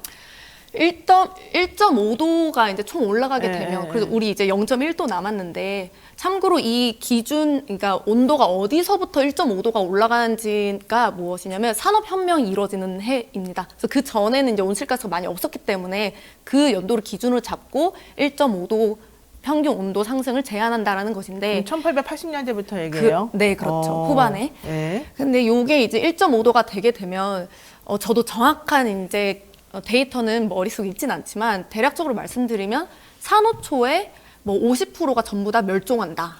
산호초? 그렇죠. 그리고 2도가 올라가면 70% 이상이 멸종한다. 이렇게 이제 나와 있습니다. 네. 요거는 이제 유엔 기후변화 협약에서 과학자들이 이제 기술 평가를 하고 점검하는 그 IPCC라는 기구가 있어요. 거기서 이제 냈던 결과 보고서입니다. 그리고 그렇게 온도 올리는 데 가장 기여하는 게 바로 뭐 프레온가스라든가 온실가스로 이제 대변 6가지 온실가스가 있거든요. 네. 이산화탄소, 메탄 뭐 이런 거를 포함한 것들. 요 온실가스가 이제 지구를 덮으면서 온실 효과를 주게 되면서 이제 기온이 계속 올라가는 것이죠. 그러면 1.5도, 그러니까 총 1.5도 넘어가게 되면은 어떤 일이 벌어질지 상상도 못 하겠네요. 그렇죠. 그리고 이제 많은 과학자들이 경고를 하는 게 이게 단순히 이제 산호초의 멸종만이 문제가 아니다. 그렇죠. 그러니까 온도가 변하면서 해류의 흐름이 변하고 해류의 흐름이 변하기 때문에 이제 바람의 이제 변화도 생기고 그렇게 계속 연쇄적으로 생태계가 이제 파괴되는 붕괴되는 그 효과를 낳기 때문에 네. 그래서 그 선을 지키는 게 굉장히 중요하다고 얘기하는 것입니다. 그렇죠. 근데 지금 사실은 전 세계가 다 노력해야 되는데 잘 안 되는 게 개발도상국 같은 데는 사실은 지금 열심히 해가지고 쫓아가려고 했더니 니네 이거 하지 마라 이렇게 되는 거라. 네. 그러니까 선진국이 야 그럼 니네한테 좀 돈 좀 줄게 이렇게 지금 되고 있는 거잖아요. 맞습니다. 돈을 진짜 줬으면 좋겠는데. 그러니까 그 부분도 사실 이번 캅에서 다뤄지는 정말 중요한 부분 중 하나였거든요. 네. 그러니까 기후변화를 대응하는 데서 있어서 정의롭고 공평한 이제 전환이 돼야 된다라고 하는 것에 바로 그런 부분이 들어있는 것이에요. 네. 그래서 이제 유엔에서도 권고를 했던 게 매년 한 1천억 불씩 그 기금이 모여야지 개발도상국들이 기후변화도 대응하고 네. 필요한 전환을 한다라고 했는데 지금까지는 제가 알기로 이제 300조 정도 모여있는데 그것이 훨씬 더 많은 금액으로 모여야 되는 것이죠. 그렇군요. 지금 이거는 근데 솔직히 산유국이나 이런 쪽에서는 좀 싫을 것 같습니다. 말씀하신 대로 사실 네. 이번 캅 중에서도 오펙 국가들이라고 부르죠. 이제 산유국 국가들이 이제 그 회원국들한테 13개의 회원국이 있는데 자신네 회원국들한테 이 캅 최종 합의문에 화석연료라는 문구 자체를 모두 다 않는다. 보이콧해라. 네, 그게 절대 들어가는데 찬성하지 말아라라는 선명까지 냈었거든요. 네네. 그러니까 이 최종 합의문에서 아까 초안에 있었던 퇴출의 문구가 전환으로 바뀐 것입니다. 그렇군요. 네. 그래서 지금 현재 이번에 이 캅28 개최국 UAE의 국영 석유기업 CEO 네. 술탄 알 자베르 네. 이 사람이 올해 초에 의장으로 이제 지명이 되면서부터 뭐라고 말할지 좀 궁금했는데 이번에 또 한 건 했습니다. 네, 뭐라고 했고 이게 어떤 점이 문제일까요? 일단 알자베르는 그래도 우리가 이 캅에서 성과를 내는 것이 굉장히 중요하다라고 하면서 이제 밀고 갔던 게 화석연료의 단계적인 퇴출을 맨 처음에는 이제 또 지지를 하기도 했어요. 그렇지만 이제 다른 산유국들의 이제 압박과 네. 분명히 자신의 이제 이러한 이해관계도 있었겠죠. 실제로 이거 끝나고 나서 이틀 만에 이제 알자베르가 우리는 여전히 석유랑 가스에 더 돈을 투자할 것이다라고 발표를 했거든요. 이런 부분을 이제 봤을 때 이제 산유국의 이제 그 국영 기업의 회장이 캅에 의장을 했다라는 것이 어떻게 좀 보면 영향을 좀 줬다라고도 할 수 있을 것 같아요. 그리고 제가 좀 말씀드리고 싶은 부분은 이 최종 합의문에 좀 구멍이 있거든요. 루폴이라고 부르는 구멍들이 있는데 그 중에 하나가 제가 보는 가장 큰 문제 중에 하나가 이 합의문에 이렇게 들어갔습니다. 이제 탄소의 최대한 빠르게 탄소 포집 기술도 개발을 하겠다, 발전을 하겠다, 이런 문구가 들어가 있어요. 재생에너지 원자력 이런 저탄소 에너지원뿐만이 아니라 탄소 포집 기술도 앞으로 뭐 지지를 한다, 이렇게 되어 있는데 이 부분이 바로 이렇게 석유 가스를 더 개발할 수 있는 면죄부를 주거든요. 왜냐하면 이제 탄소 포집 기술이라는 건 말 그대로 탄소를 잡아다가 저장을 하는 거거든요. 그러면 석유랑 가스를 이제 개발할 때 나오는 이제 자연적으로 뿜어져 나오는 그 메탄이나 이산화탄소 가스, 그 온실가스들이 있어요. 요 애들을 이제 잡아다가 포집을 한다라는 것인데, 사실 그 개발할 때 나오는 온실가스보다 연소할 때 나오는 온실가스가 90% 이상이고요. 네. 예. 그리고 그걸 지금 저장할 장소 또한 마땅치도 않고, 네. 여러 가지 시나리오 모델에서 봤을 때 이 탄소 포집 기술은 아직 경제성이 충분하지 않다라고 나오고 있거든요. 그래서 재생에너지나 이제 다른 이제 명확하게 경제성이 나오는 그렇게 대안들이 있는데도 불구하고 요 이제 석유가스 개발을 계속하기 위한 요 탄소 포집 기술이 이제 좀 우리에게 보여주는 것 같은 이제 장밋빛 기술, 장밋빛 미래처럼 보이지만 그게 사실은 그렇지 않고 석유 기업들에게 계속 면죄부를 주는 그런 상황으로 좀 치닫고 있는 셈입니다. 근데 어쨌든 이제 노력은 노력대로 하면서도 또 한편에서는 버티는 거죠. 네. 우리가 이렇게 되면 안 됩니다. 우린 나라가 망합니다. 이런 식으로 자기네 산업이 망한다고. 그래서 이번에 이 컵28 UAE의 국영석유기업 CEO가 의장이 되면서 이 사람 아무래도 석유기업의 사장이니까 자기네한테 유리하게 뭔가라도 조금 조치를 취할 거다 걱정을 좀 하긴 했는데, 정말 아니나 다를까 화석연료 단계적 퇴출이라고 하는 것이 무슨 과학적 근거가 있냐, 우리 이거 안 해도 된다, 이제 이런 식으로 이번에 인터뷰한 게 좀 문제가 됐던 것 같고, 더 중요한 게 이집트에서 개최되었던 지난해에 있었던 이 회의보다 이번에 로비스트가 2,456명이나 더 많이 참석했다는 거예요. 화석연료 로비스트. 그러니까 결과적으로는 이 회의의 궁극적 목표에 사실은 반대하고 싶어하는 로비스트들이 2,500명 정도가 더 많이 참석을 해서 이걸 저지해야 된다라고 자기네끼리 사실 힘을 모았다는 거죠. 그러니까 이 상황이었기 때문에 화석연료의 단계적 퇴출이라는 말은 아예 들어가지도 못했었고, 생각했던 것보다는 좀 더 약하게 이 회의 결과가 나왔어요. 그럼에도 불구하고 어쨌든 지난번보다는 좀 발전된 한 단계 나아간 그런 결과가 나오긴 했습니다. 맞습니다. 그렇게 이제 좀 평가를 할 수 있는 게 그래도 조금은 좀 성과가 있었다라고 할 수 있는 그렇죠. 거는 네. 그래도 화석 연료라는 그 단어 자체가 최종 합의문에 들어간 게 처음이거든요. 그렇죠. 그래서 요거 자체는 굉장히 좀 상징성이 있다라고 볼 수 있습니다. 그리고 최종 합의문에 화석 연료의 이제 전환 부분과 함께 재생에너지의 3배 증가라는 문구도 들어갔거든요. 네. 2030년까지 전 세계가 재생에너지 용량을 3배 늘리고 재생에너지 효율을 2배 늘린다라는 그런 문구도 들어갔기 때문에 요렇게 이제 좀 산정적으로 이제 정량적으로 들어간 건 처음이거든요. 네. 이런 부분은 좀 진전이 있었다고 평가할 수 있습니다. 그렇군요. 자, 근데 사실 생각해보면은요, 개발도상국이나 후진국 입장에서 보면 너무 기분 나빠요. 이렇게 망가뜨려 놓고, 지구를 망가뜨려 놓은 건 사실 선진국이거든요. 산업혁명이라 그러면서 자기네 할 건 다 해놓고 이제 와가지고 자기네가 만들어 놓은 이거에 우리 개발도상국이 따라가려고 하니까 니네 하지 마, 이건 이제 위험해, 이렇게 하는 거 아니겠어요? 그럼 맞습니다. 제대로 보상이나 해주던지. 맞습니다. 이것도 안 할 거면서 자기네는 누릴 거 다 누리고 이제 와서 야 이거 위험하니까, 이건 나라 망하니까, 지구 망하니까 하지 마라, 이렇게 하면 너무 얄밉다, 솔직히. 생각 안 할 수가 없는데, 또 그렇다고 해서 우리가 또 안 할 수도 없죠. 안 그러면 지구가 망하니까. 자, 이번 합의문에 여러 가지 구멍이 많다, 이렇게 아까 좀 전에도 말씀하셨습니다만, 왜 그러느냐 봤더니 아까 말했던 그 술탄 알자베르 당사국 총회 의장, 야, 우리는 그냥 계속해서 투자 엄청나게 해가지고 석유 계속 가스 생산할 거야, 이랬다는 거잖아요. 뭐예요, 그러면은? 말은 이대로 하고 또 행동은 네. 반대로 하고, 이거 어떻게 된다는 겁니까? 그러니까 아까 말씀드린 그런 탄소 포집 기술이라는 것을 이제 인정을 해주면서 최종 합의문에서 인정을 해줬잖아요. 그러니까 이 부분을 이제 활용해서 그렇게 석유가스 개발을 더 하는 것이죠. 탄소를 포집하면서 우리는 하니까 이것은 저탄소 석유가스 개발이다. 저탄소? 라고 얘기를 하는 것이에요. 네. 그러면 괜찮아요? 저탄소 석유가스면? 그렇지 그렇지 않죠. 않습니다. 아까 말씀드린 대로 네. 그 개발하는 과정에서의 탄소 이제 배출보다 이제 연수하는 과정에서 훨씬 크기 때문에 여전히 네. 문제가 많은 것이죠. 자, 그런데 대한민국은 그러면 이제 어떻게 해야 되냐. 이제 대한민국 얘기를 안 할 수가 없습니다. 이번에 한 7만 명이 참석했다는데 우리나라 대통령 안 갔어요. 예. 작년에도 안 갔어요. 네. 예, 기시다는 갔어요. 네. 무슨 뜻입니까? 도대체 우리 대통령 엑스포 때문에 안 가기도 하고 그랬다는데 왜 안 가죠? 우리 대통령은? 아, 이게 사실은 우리나라 정부가 기후변화 대응을 어떻게 바라보고 있는지를 좀 말해주는 그렇죠. 이제 모습이라고 볼 수 있습니다.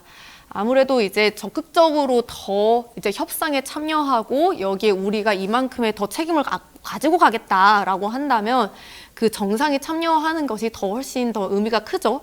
그렇기 때문에 이번에 좀 참석하지 않으신 것은 좀 저로서는 굉장히 아쉽다라고 말씀을 드릴 수 있겠습니다. 우리 대통령은 기후에 이런 데에 좀 관심이 없는 것 같아요. 이 지구가 아프다 이런 거에 대해서는 신경 안 쓰시는 것 같아요. 사실 최근에 그 폭우와 요런 이제 문제들이 있으면서 윤 대통령께서도 이제 기후변화에 대응을 해야 된다라는 말을 한 적이 있습니다. 그렇지만, 이제 어떻게 그걸 해야 되냐. 그러니까 선언도 중요하지만 그것에 대한 이행 방안이 중요하잖아요.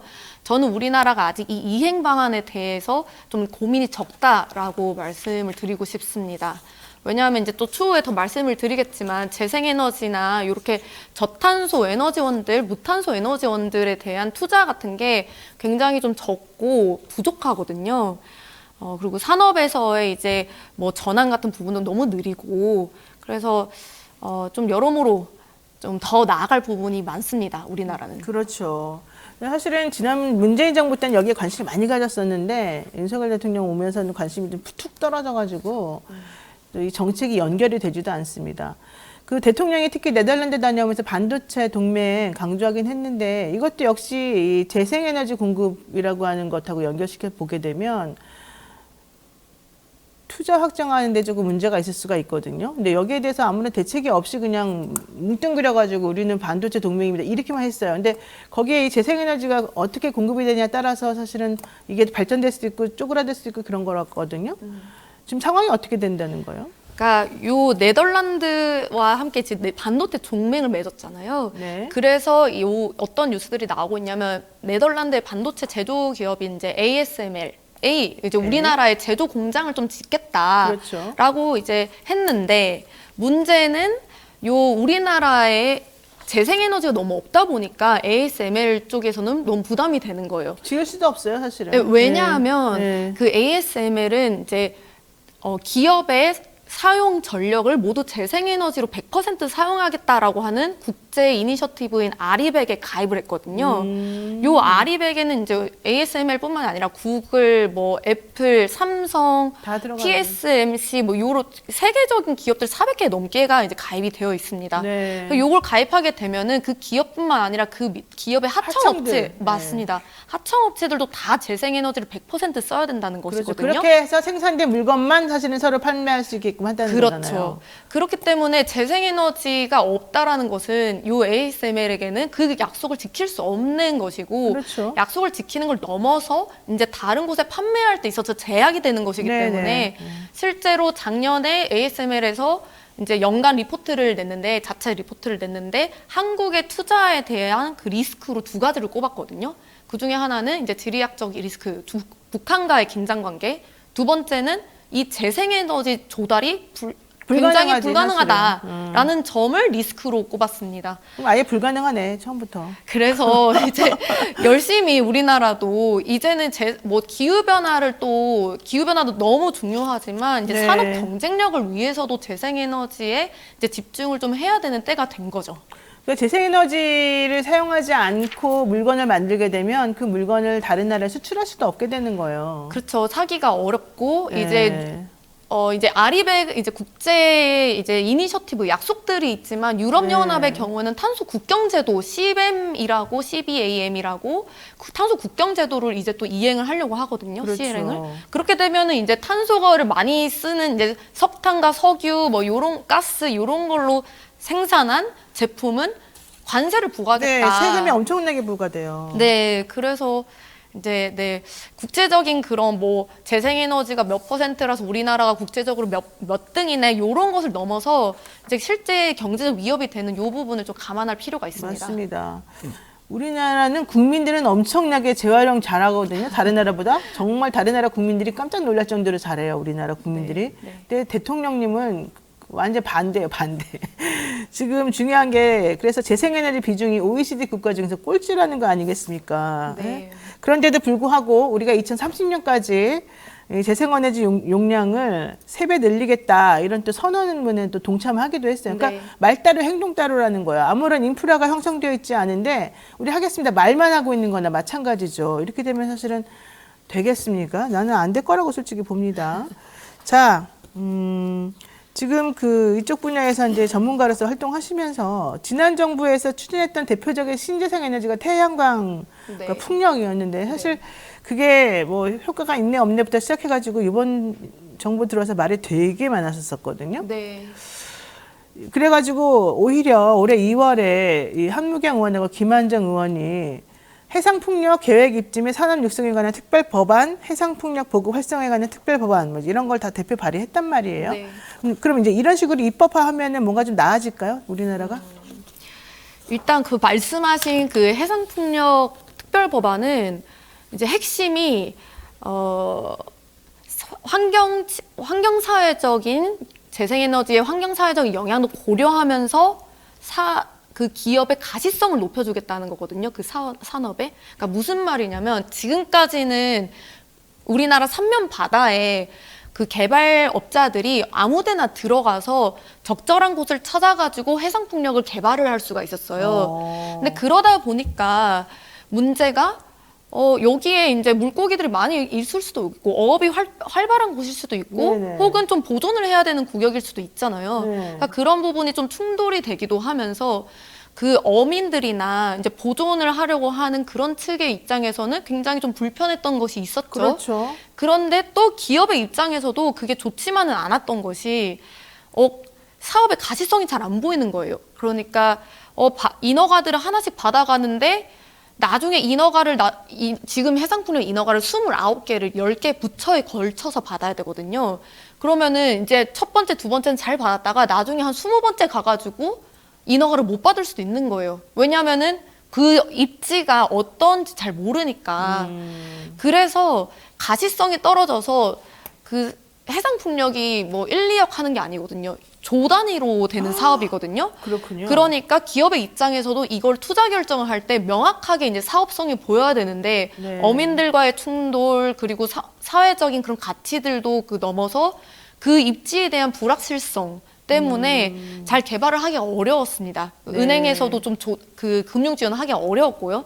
그런데 요 법안의 이제 핵심 내용은 이제 입지를 나라가 결정하겠다. 모든 입지를 검토를 해서 어민들과의 합의도 거치고 그렇게 명확하게 환경사회적으로 괜찮은 곳만 해상풍력을 개발을 하겠다라고 네. 하는 것이기 때문에 여기에 이제 기업들이 들어오게 되면 이 기업들 입장에서는 입지에 대한 불확실성이 없어지고 투자에 대한 명확도가 훨씬 더 높아지는 것이죠. 그래서 이러한 방식을 덴마크나 네덜란드, 독일, 뭐 영국 다 도입을 하고 있어요. 일본도 도입을 하고 있거든요. 그래서 저는 우리나라도 그러니까 우리 지금 이 사회에서 어민들도 이 제도가 들어서기를 원하고 있거든요. 왜냐하면 질서 있는 해상풍력 보급이 되니까. 그렇죠. 그래서 이런 제도가 들어오는 것이 굉장히 중요한데 이게 지금 국회에서 한 2년 동안 계류가 되어 있거든요. 이제 또 이게 어떻게 되는지가 굉장히 중요하겠죠. 네, 지금 말씀 들어보니까는 또 국회에서도 해야 될 일이 있을 것 같은데 참고로 2021년 한국 그 발전량 중에서 원전 비중이 26%였는데 지난해에는 27.7%까지 1.7% 올랐다는 거고요. 다른 나라들은 다 인하되고 떨어지고 있다는 것하고 대조적인 상황이다. 이걸 말씀드리겠습니다. 네, 오늘 여기까지 해야 될 것 같습니다. 지금까지 조은별 기후솔루션 연구원과 함께 이야기 나눴습니다. 말씀 고맙습니다. 네, 감사합니다. 안녕하세요. 네, 그 박지혜 변호사님 양력을 잠깐 소개해 드릴까요? 경기과학고등학교 나오셨고, 요즘 과학고등학교 나오신 분들이 진짜 많네.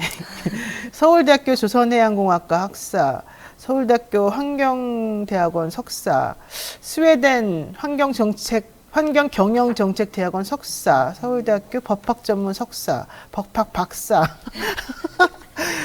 공부 너무 잘하십니다. 네. 오래 했어요.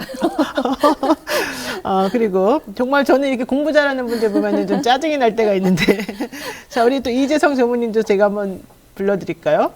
부산 출생이시고, 네, 부산 중앙고등학교 졸업하셨고, 포항공대 물리학과 또 중퇴하셨고, 부산 고신의대 의예과도 중퇴하셨고, 서울대 계산통계학과 졸업하셨고, 그다음에 전 한솔 PCS 근무하셨고, 넷마블 2사, CJ 인터넷 2사, NC소프트 전무, NC소프트 문화재단 전무, 네, 지금은 새솔테크 대표, 퓨처스쿨의 이사회 의장. 아, 정말 들어만 봐도 그냥 막 어지러울 정도로 이력들이 화려하십니다.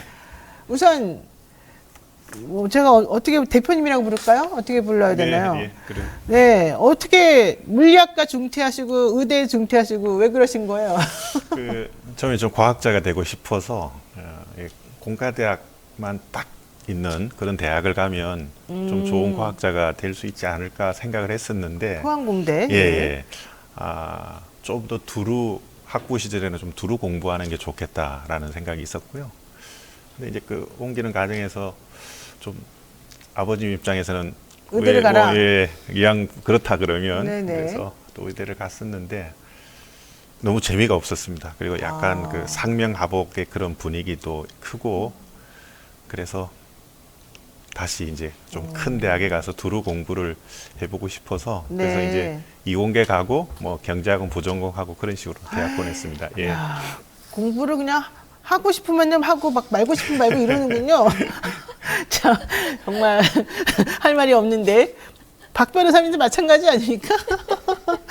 이렇게 왜 환경 쪽에 이렇게 특별히 관심을 가지신 거예요? 원래 고등학교 다닐 때부터 이런 쪽에 관심이 많았어요? 네, 처음에는 이제 환경 문제에 관심이 좀 고등학교 때부터 좀 생겼었는데 이걸 좀 기술로 해결할 수 있지 않을까 이런 생각을 했었는데 또 공부하다 보니까 결국에는 사람들의 행동을 바꾸는 게 중요한데 그런 쪽으로 관심이 이렇게 옮겨가면서 저도 그래서 여러 분야를 왔다 갔다 한 셈이 되긴 했어요. 네. 야, 근데 왜 스웨덴을 가신 거예요? 환경경영정책대학원? 그때 사실 이제 환경을 정책을 공부하다 보니까 아무래도 전 세계적으로 유럽이 그 분야를 리드하고 있는데, 그렇죠. 네, 유럽에서도 북유럽 쪽이 좀 강하더라고요. 그래서 그 사회 자체에 대한 호기심도 좀 있었고 해서 그쪽으로 이렇게 하게 됐습니다. 와, 그러니까 나는 공부에 자신 있다 이런 분들이 양쪽에 앉아 계시는데 참 우리 뭐 할 말이 없네요. 여의혜영님께서 인재 영입 1, 2호 너무 훌륭합니다. 신영가님 전문가만 영입했네요. 이렇게 얘기하셨고요. 질문이 하나 들어왔습니다. 나무꿈님께서 똑똑하고 공부 많이 하면 융통성이 과연 있을까요? 대답 좀 해주시죠. 제가 또 여기저기 왔다 갔다 하다 보니까 분야를 저는 공학에서 시작해가지고 결국에는 경영학도 해보고 정책도 하고 법도 하고 그러다 보니까 사실 사람들을 만날 기회가 좀 많았던 것 같아요. 그래서 물론 뭐 저는 하나에 되게 중요하다고 생각하는 가치가 있지만 그걸 설득하기 위해서 많은 분들을 여러 다양한 분들을 만나봤다. 그 과정에서 융통성이라는 건 정말 중요한 덕목이라고 저도 생각해 와서 뭐 앞으로 더 할 수 있지 않을까 생각하고 네. 있습니다. 본인도 얘기해 주세요. 예. 저는 이렇게 창의성이 어느 때보다 중요하다고 생각을 하는데요. 그러니까 경험과 경험을 연결하면 경험한 만큼 보인다. 이런 새로운 어떤 관점도 생기고 그렇게 되면 말씀하신 뭐 융통성이라든지 이런 부분도 자연스럽게 접목될 수 있으리라고 생각합니다. 그렇군요. 예. 제가 지금 프로필을 보니까 이 두 분 다 막 너무 한 길만 딱 외골수를 이렇게 판 게 아니라 다양한 관심을 가지고 이 사회적인 그런 부분들하고 연결시켜서 뭔가 해보려는 시도하는 그런 시도들이 많이 보여요. 우리 변호사님도 환경 경영 정책으로 이제 처음에는 이제 순수하게 자연과학적으로 공부를 하시다가 이게 사람하고의 관계를 끊어서는 생각할 수 없겠구나라고 깨달으셔서 정책대학원을 사실 가신 거거든요.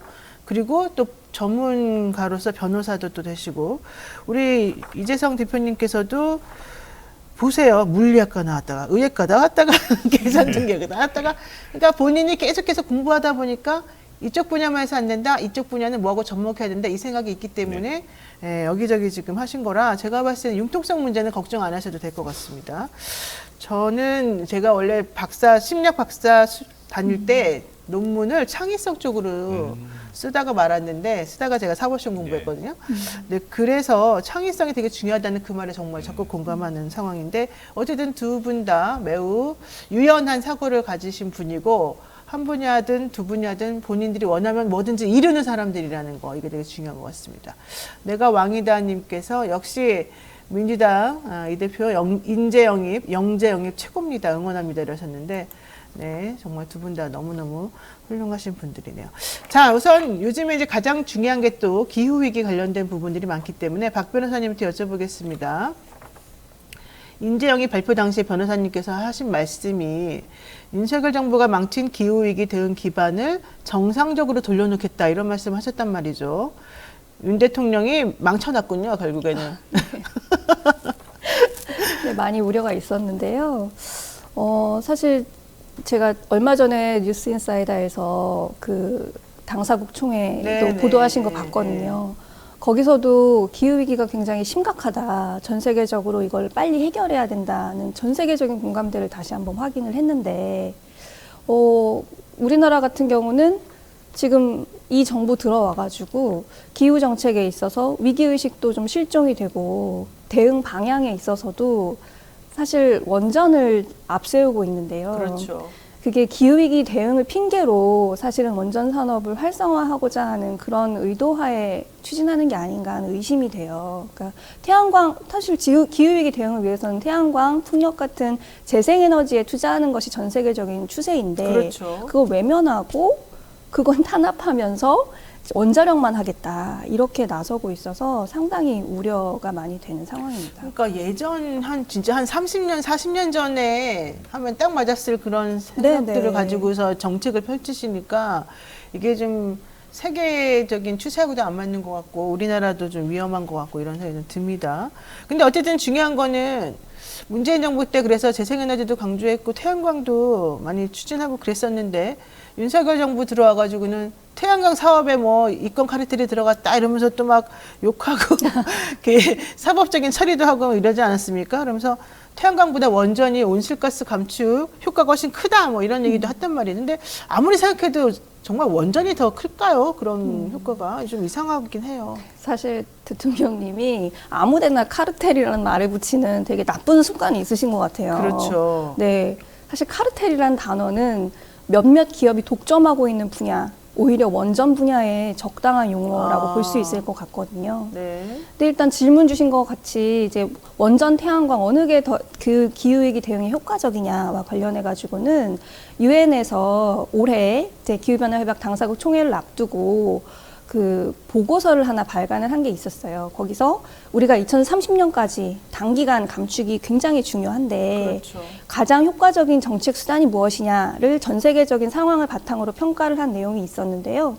거기서 에너지 분야에서는 원자력보다 태양광이 가장 효과적이다라는 것을 유엔에서도 확인을 한 바가 있습니다. 그러니까 비용이라든지 감축 기여도 이런 측면에서 사실 원전은 그 중대사고 대비 비용 같은 것도 계속 증가하고 있고 폐기물 처리와 관련해서 전 세계적으로 해법이 없거든요. 그렇죠. 네, 우리나라도 고준위 방사성 폐기물 처리장 아직도 해결하지 못하고 있어요. 그래서 이런 상황이니까 사실 어디서나 할 수 있는 태양광이 태양광은 굉장히 급격하게 가격이 떨어지고 있고 그렇기 때문에 더 효과적인 정책 수단이라는 걸 유엔도 그런 식으로 평가를 했고 실제로 전 세계 상황을 둘러봐도 2021년부터 태양광 풍력 발전량이 원전 발전량을 추월했어요. 그러니까 원전이 40년 동안 이룬 것을 태양광 풍력은 20년 동안 이뤘다. 이렇게 평가를 받고 있어서 확실한 대세로 자리 잡고 있는 상황인데 오히려 우리나라는 재생에너지 보급 목표는 축소하고 말씀하신 대로 태양광은 수사하고 또 보조금도 대폭 줄이고 그래서 상당히 우려된다라고 말할 수 있을 것 같습니다. 그렇군요.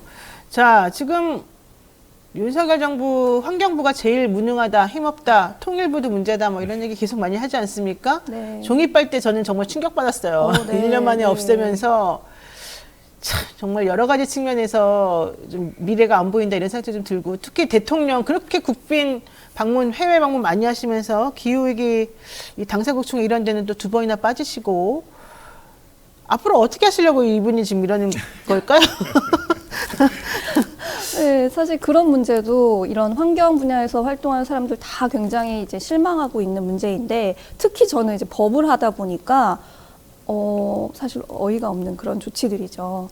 환경법에는 분명히 뭐 일회용 컵 보증금 제도 전국적으로 시행하라고 되어 있고 지금 뭐 이런 종이빨대, 종이컵 같은 것도 단속하라고 써 있거든요. 네네. 법이 바뀐 게 아니에요. 근데 법치주의 그렇게 말씀하시면서 법은 그대로 두고 시행을 하지 않는 방식으로 지금 무력화하고 있어서 사실 후퇴하는 것보다도 더 나쁘다 이거는. 그리고 환경이라는 거를 비용이라고만 생각을 하고 여기에 투자를 해서 우리가 사실은 장기적으로 환경도 살리고 우리 아이들에게도 더 좋은 일자리를 주고 경제도 계속적으로 발전하고 이걸 우리가 바라는 것인데 굉장히 근시안적인 시각으로 환경 대응은 비용만 요별하기 때문에 하지 말아야 돼.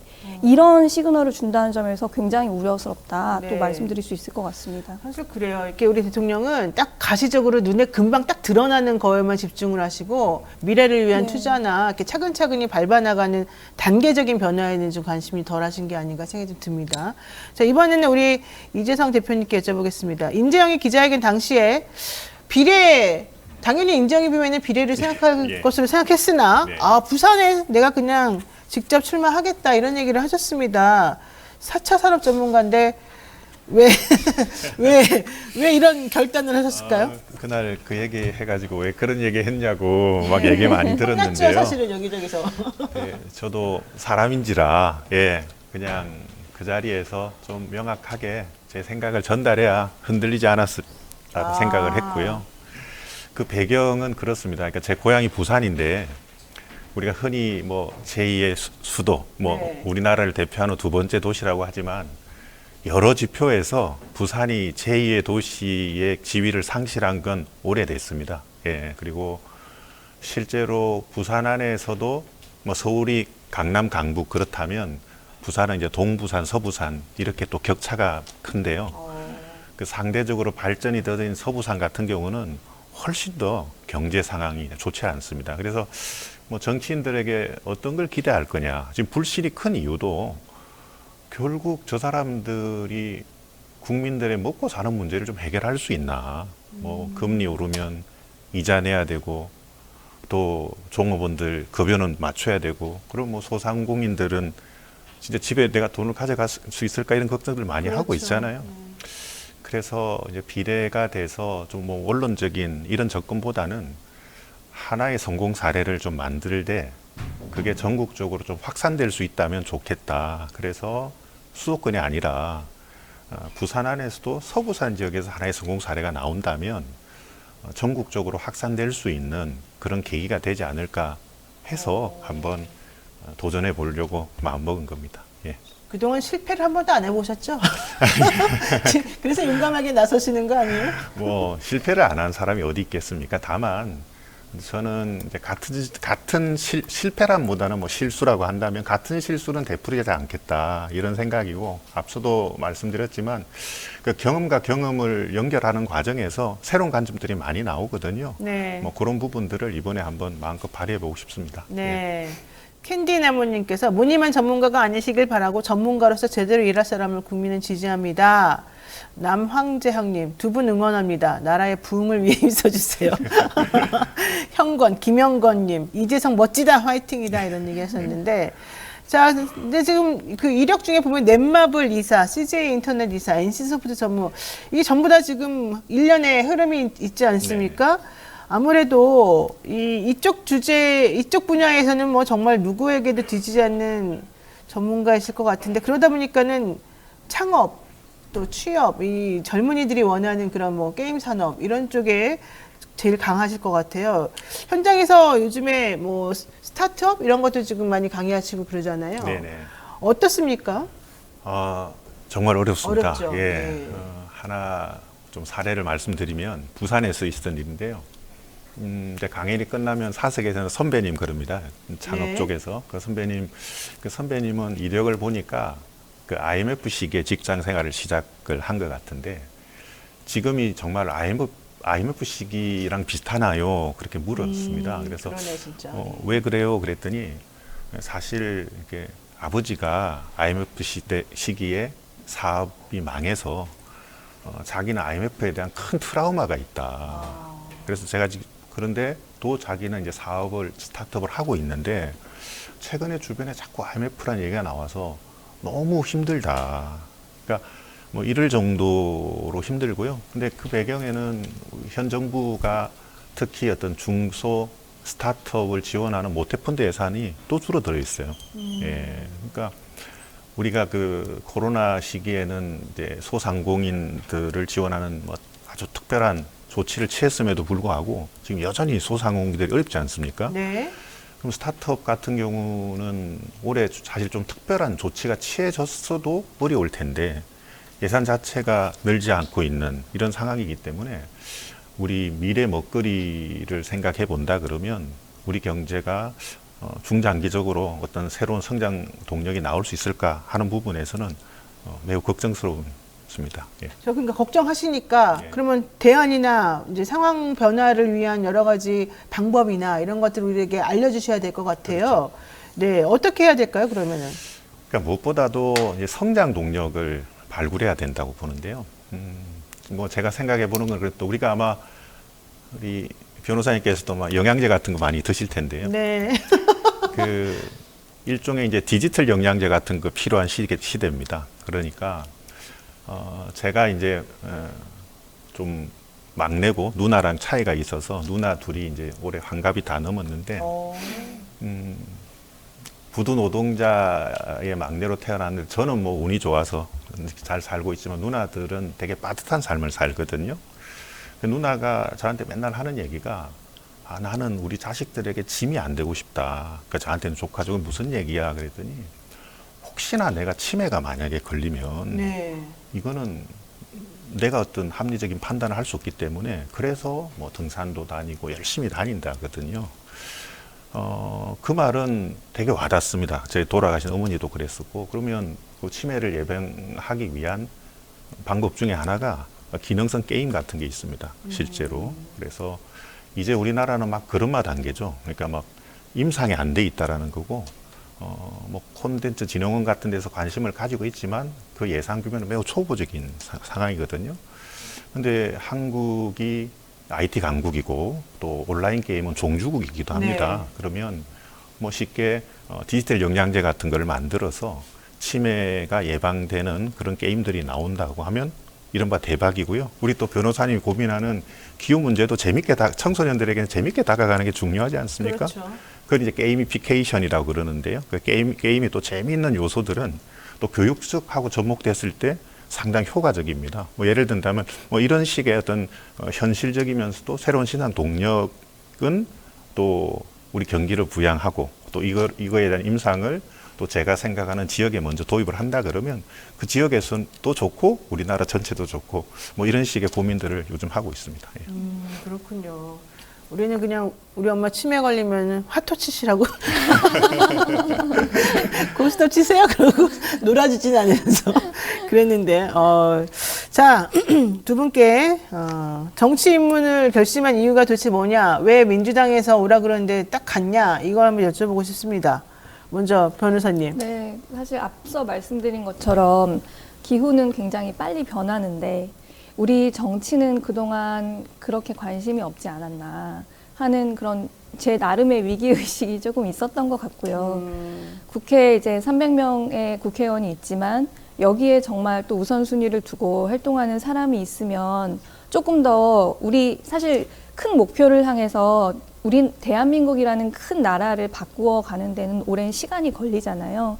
그래서 지금 항로를 바꾸어야 우리가 2030년, 40년, 50년에 원하는 지점에 달할 수 있다라는 생각이 굉장히 있었고, 그래서 제가 어떻게든 조금 씨앗이 될 수 있지 않을까 하는 생각을 했던 것 같고요. 이전에 사실 문재인 정부에서 탄소 중립도 선언하고 탄소 중립 기본법도 만들고 또 30년 감축 목표도 올리고 이러면서 사실 기후에 대한 그런 인식을 많이 높여놨어요. 그리고 법적 기반을 만들었기 때문에 우리가 그나마 지금 조금 그래도 버티고 있는 상황이라서 그런 것들을 잘 활용해가지고 싸울 사람이 지금은 필요하지 않나 하는 생각으로 네, 민주당에서 제안 주셨을 때 조금은 제가 정치 경험이 없어서 고민이 많이 됐지만 한번 해보자 이렇게 생각하게 됐습니다. 진짜 대단하신데요. 예. 저는 사실 4차 산업이라 그러면 뭐 민주당은 물론이고 타당에서도 매우 관심을 받는 분야일 겁니다. 네. 제가 이제 이재명 대표님하고 마지막 면담 과정에서 하나 이제 말씀드린 게, 그러니까 제가 제일 지금 최근까지 일했던 데가 자율주행인데요. 뭐 우리가 어떤 셔틀버스가 자율주행이 되면 이제 운전사가 없어도 되지 않습니까? 네. 로봇이 하는데, 제가 이 대표님한테 그랬어요. 그러면 저는 그 운전사가 차장의 역할을 하면 된다. 그러니까 어떤 기술이든지 안착하게 되기까지는 어느 정도 시행착오가 필요한데, 상대적으로 우리나라의 노인 인구가 점점 늘어나고 있지 않습니까? 네. 그러니까 운전하는데 걱정되는 건 없지만 승객들이 타고 내리는 건 좀 걱정이 된다. 특히 신기술이 도입되고 키오스크 같은 게 되면서 상대적으로 나이 드신 분들이 많이 힘들었잖아요. 그렇죠. 그래서 운전이 아니라 이제는 승객이 오르고 내리고를 돕는 역할을 하는 쪽으로 간다면 고용도 유지가 되고 또 그 과정에서 가까운 그런 물건도 전달해 줄 수 있고 그 새로운 비즈니스도 나타날 수 있다. 제가 생각하는 미래는 이런 건데 대표님 생각은 어떠냐? 그게 바로 민주당이다. 네. 예, 그렇게 했던 기억이 있습니다. 예. 그렇군요. 그러니까 아무래도 민주당이 그런 쪽으로 좀 더 앞서 있다 이렇게 또 보시는 거군요. 근데 우리 댓글 중에 IOP LKJ님께서 두 분 다 인상이 선하셔서 걱정이네요. 악플에 잘 이겨내시고 화이팅하세요. 너무 사람들이 진짜 좀 착해 보이셔가지고 이 요즘 같이 이 척박한 이 정치 환경에서 두 분이 잘 견뎌내실지 제가 걱정이 막 되고 있는데요. 네, 강한 민주당이 필요하다 이런 의견들이 지금 많으십니다. 자, 내가 정치인이 된다면 국회 입성한다면 이거는 절대 하지 말아야 되겠다 이런 게 있으세요? 제가 그 분야는 사실 많이 고민해 보진 않았었는데 그냥 평소에 제가 생각했던 거는 어쨌든 국회에 들어가면 우리는 누군가를 대변하는 그런 대표자를 뽑았다고 생각을 하는데 그래서 들여보냈다고 생각하는데 그 안에서의 싸움에 너무 이제 몰두한 나머지 뭔가 뭐 줄을 선다, 뭐 당리당략에 따라서 어떤 행동을 한다 이렇게 평가되는 경우가 조금씩 보였던 것 그렇죠. 같아요. 네. 근데 지금 제 생각은 처음에 제가 생각했던 이런 뭐 기후 문제의 중요성이라든지 이런 점을 다른 의원님들에게 합리적으로 설득할 수 있는 그런 역할에 집중하고 싶고 뭔가 관계에 의해서 뭔가 정치를 한다든지 뭐 줄을 선다든지 이런 건 조금 안 했으면 좋겠다. 그렇게 하고 싶다. 네, 그런 생각을 하고 있습니다. 알겠습니다. 줄을 잘 서야 된다는데 줄을 안 서겠다. 좀 반항적인데요, 아무리 봐도. 네, 어떻게 생각하십니까? 저는 이제 기업인 생활하면서 그 항공 탑승 마일리지가 100만이 넘을 정도로 예, 해외 출장을 많이 다녔고 그런 건 상당히 도움이 많이 됐습니다. 네. 근데 이제 제가 만약에 이제 정치를 하게 된다면 외유성 출장, 놀러 다니는 해외 출장 이것만큼은 보여드려서는 안 된다. 근데 사실 해외에 가서 정치인들이 해외랑 국익을 위해서 하는 다양한 활동은 반드시 필요한데 이런 식의 자꾸 외유성 출장이라는 부분들이 생기면 네. 정작 정말 제대로 가고 싶어도 못 가게 되는 이런 생각이 생기거든요. 그래서 외유성 출장이라는 얘기는 좀 더 이상 우리 사회에 나오지 않았으면 하는 그런 바람이 있습니다. 좀 구체적인 말씀을 하시네요. 외유성 출장은 절대 안 한다. 자, 마지막으로 여쭤보겠습니다. 박 변호사님, 당신 어디에 내가 자리 주겠어, 뭐 해주겠어, 이런 얘기 들으신 게 있어요? 없습니다. 없어요? 네. 그럼 그냥 인지 영입만 그냥 해놓고 알아서 살아라 이거예요? 무책임한 거 아니에요? 네, 지역에 대해서 구체적으로는 사실 지금 이제 선거제 논의나 이런 게 마무리되지 않았기 때문에 그렇죠. 네, 좀 하실 수 없는 상황이라고 말씀하셨고 당 내의 어떤 절차에 따라서 해줄 테니까 믿고 잘 기다려라. 그렇게? 네. 그냥 주는 대로 가겠다. 그런 알겠습니다. 생각입니다. 네. 자, 우리 이재성 대표님은 아까 최경희님께서 부산 사학을 가신다고. 예, 근데 본인은 부산 사학 갑이라고. 이런 얘기를 지금 하셨는데 식구들이랑 전부 다 부산으로 이사 가신다고 제가 들었어요. 예. 네. 일단 저는 다음 주에 제가 먼저 그 부산으로 이사를 가고요. 그 말씀드린 대로 서부산 그 다대포 해수욕장 가까운 곳으로 갑니다. 그리고 그곳이 그 부산에서는 1968년에 처음으로 산업단지가 생긴 겁니다. 그러니까 사하라는 데가 이 사가 낙동강 모래라고 보시면 네네. 낙동강 하류 지역인데 당시만 하더라도 이제 환경 문제에 대한 인식이 없다 보니까 그 폐수를 그냥 흘려보냈던 거죠. 그러니까 지금에서는 굉장히 큰 모순이 발생합니다. 그러니까 한편으로는 다대포라고 하는 좋은 어떤 해수욕장이 있지만 또 오래된 산업단지로 인한 그런 모순들도 있고요. 근데 다행히 그런 산업단지들이 또 미래화되는 작업들이 진행되고 있어서 이제 먼저 내려가서 살펴보고 하는 거고요. 저는 뭐 사흘에 나가고 싶은 생각이 분명히 있지만 어쨌든 저는 당의 결정을 존중할 거기 때문에 조금 지켜봐 주십시오. 하여튼 제 생각은 분명히 그렇습니다. 네. 엔티님께서 비례로 가면 편할 텐데 어쨌든 그 마음가짐을 존중합니다. 이렇게 말씀하셨습니다. 자, 두 분 다 새로운 마음으로 정치에 지금 입문하셨기 때문에 그 초심을 잃지 마시고 정말로 대한민국 국민을 위해서 좀 애써주시기를 힘들더라도 그렇게 제가 좀 부탁을 드리겠습니다. 지금까지 박지혜 변호사 그리고 이재성 전 NC소프트 전무 두 분과 이야기 나눠봤습니다. 고맙습니다. 네, 고맙습니다. 감사합니다.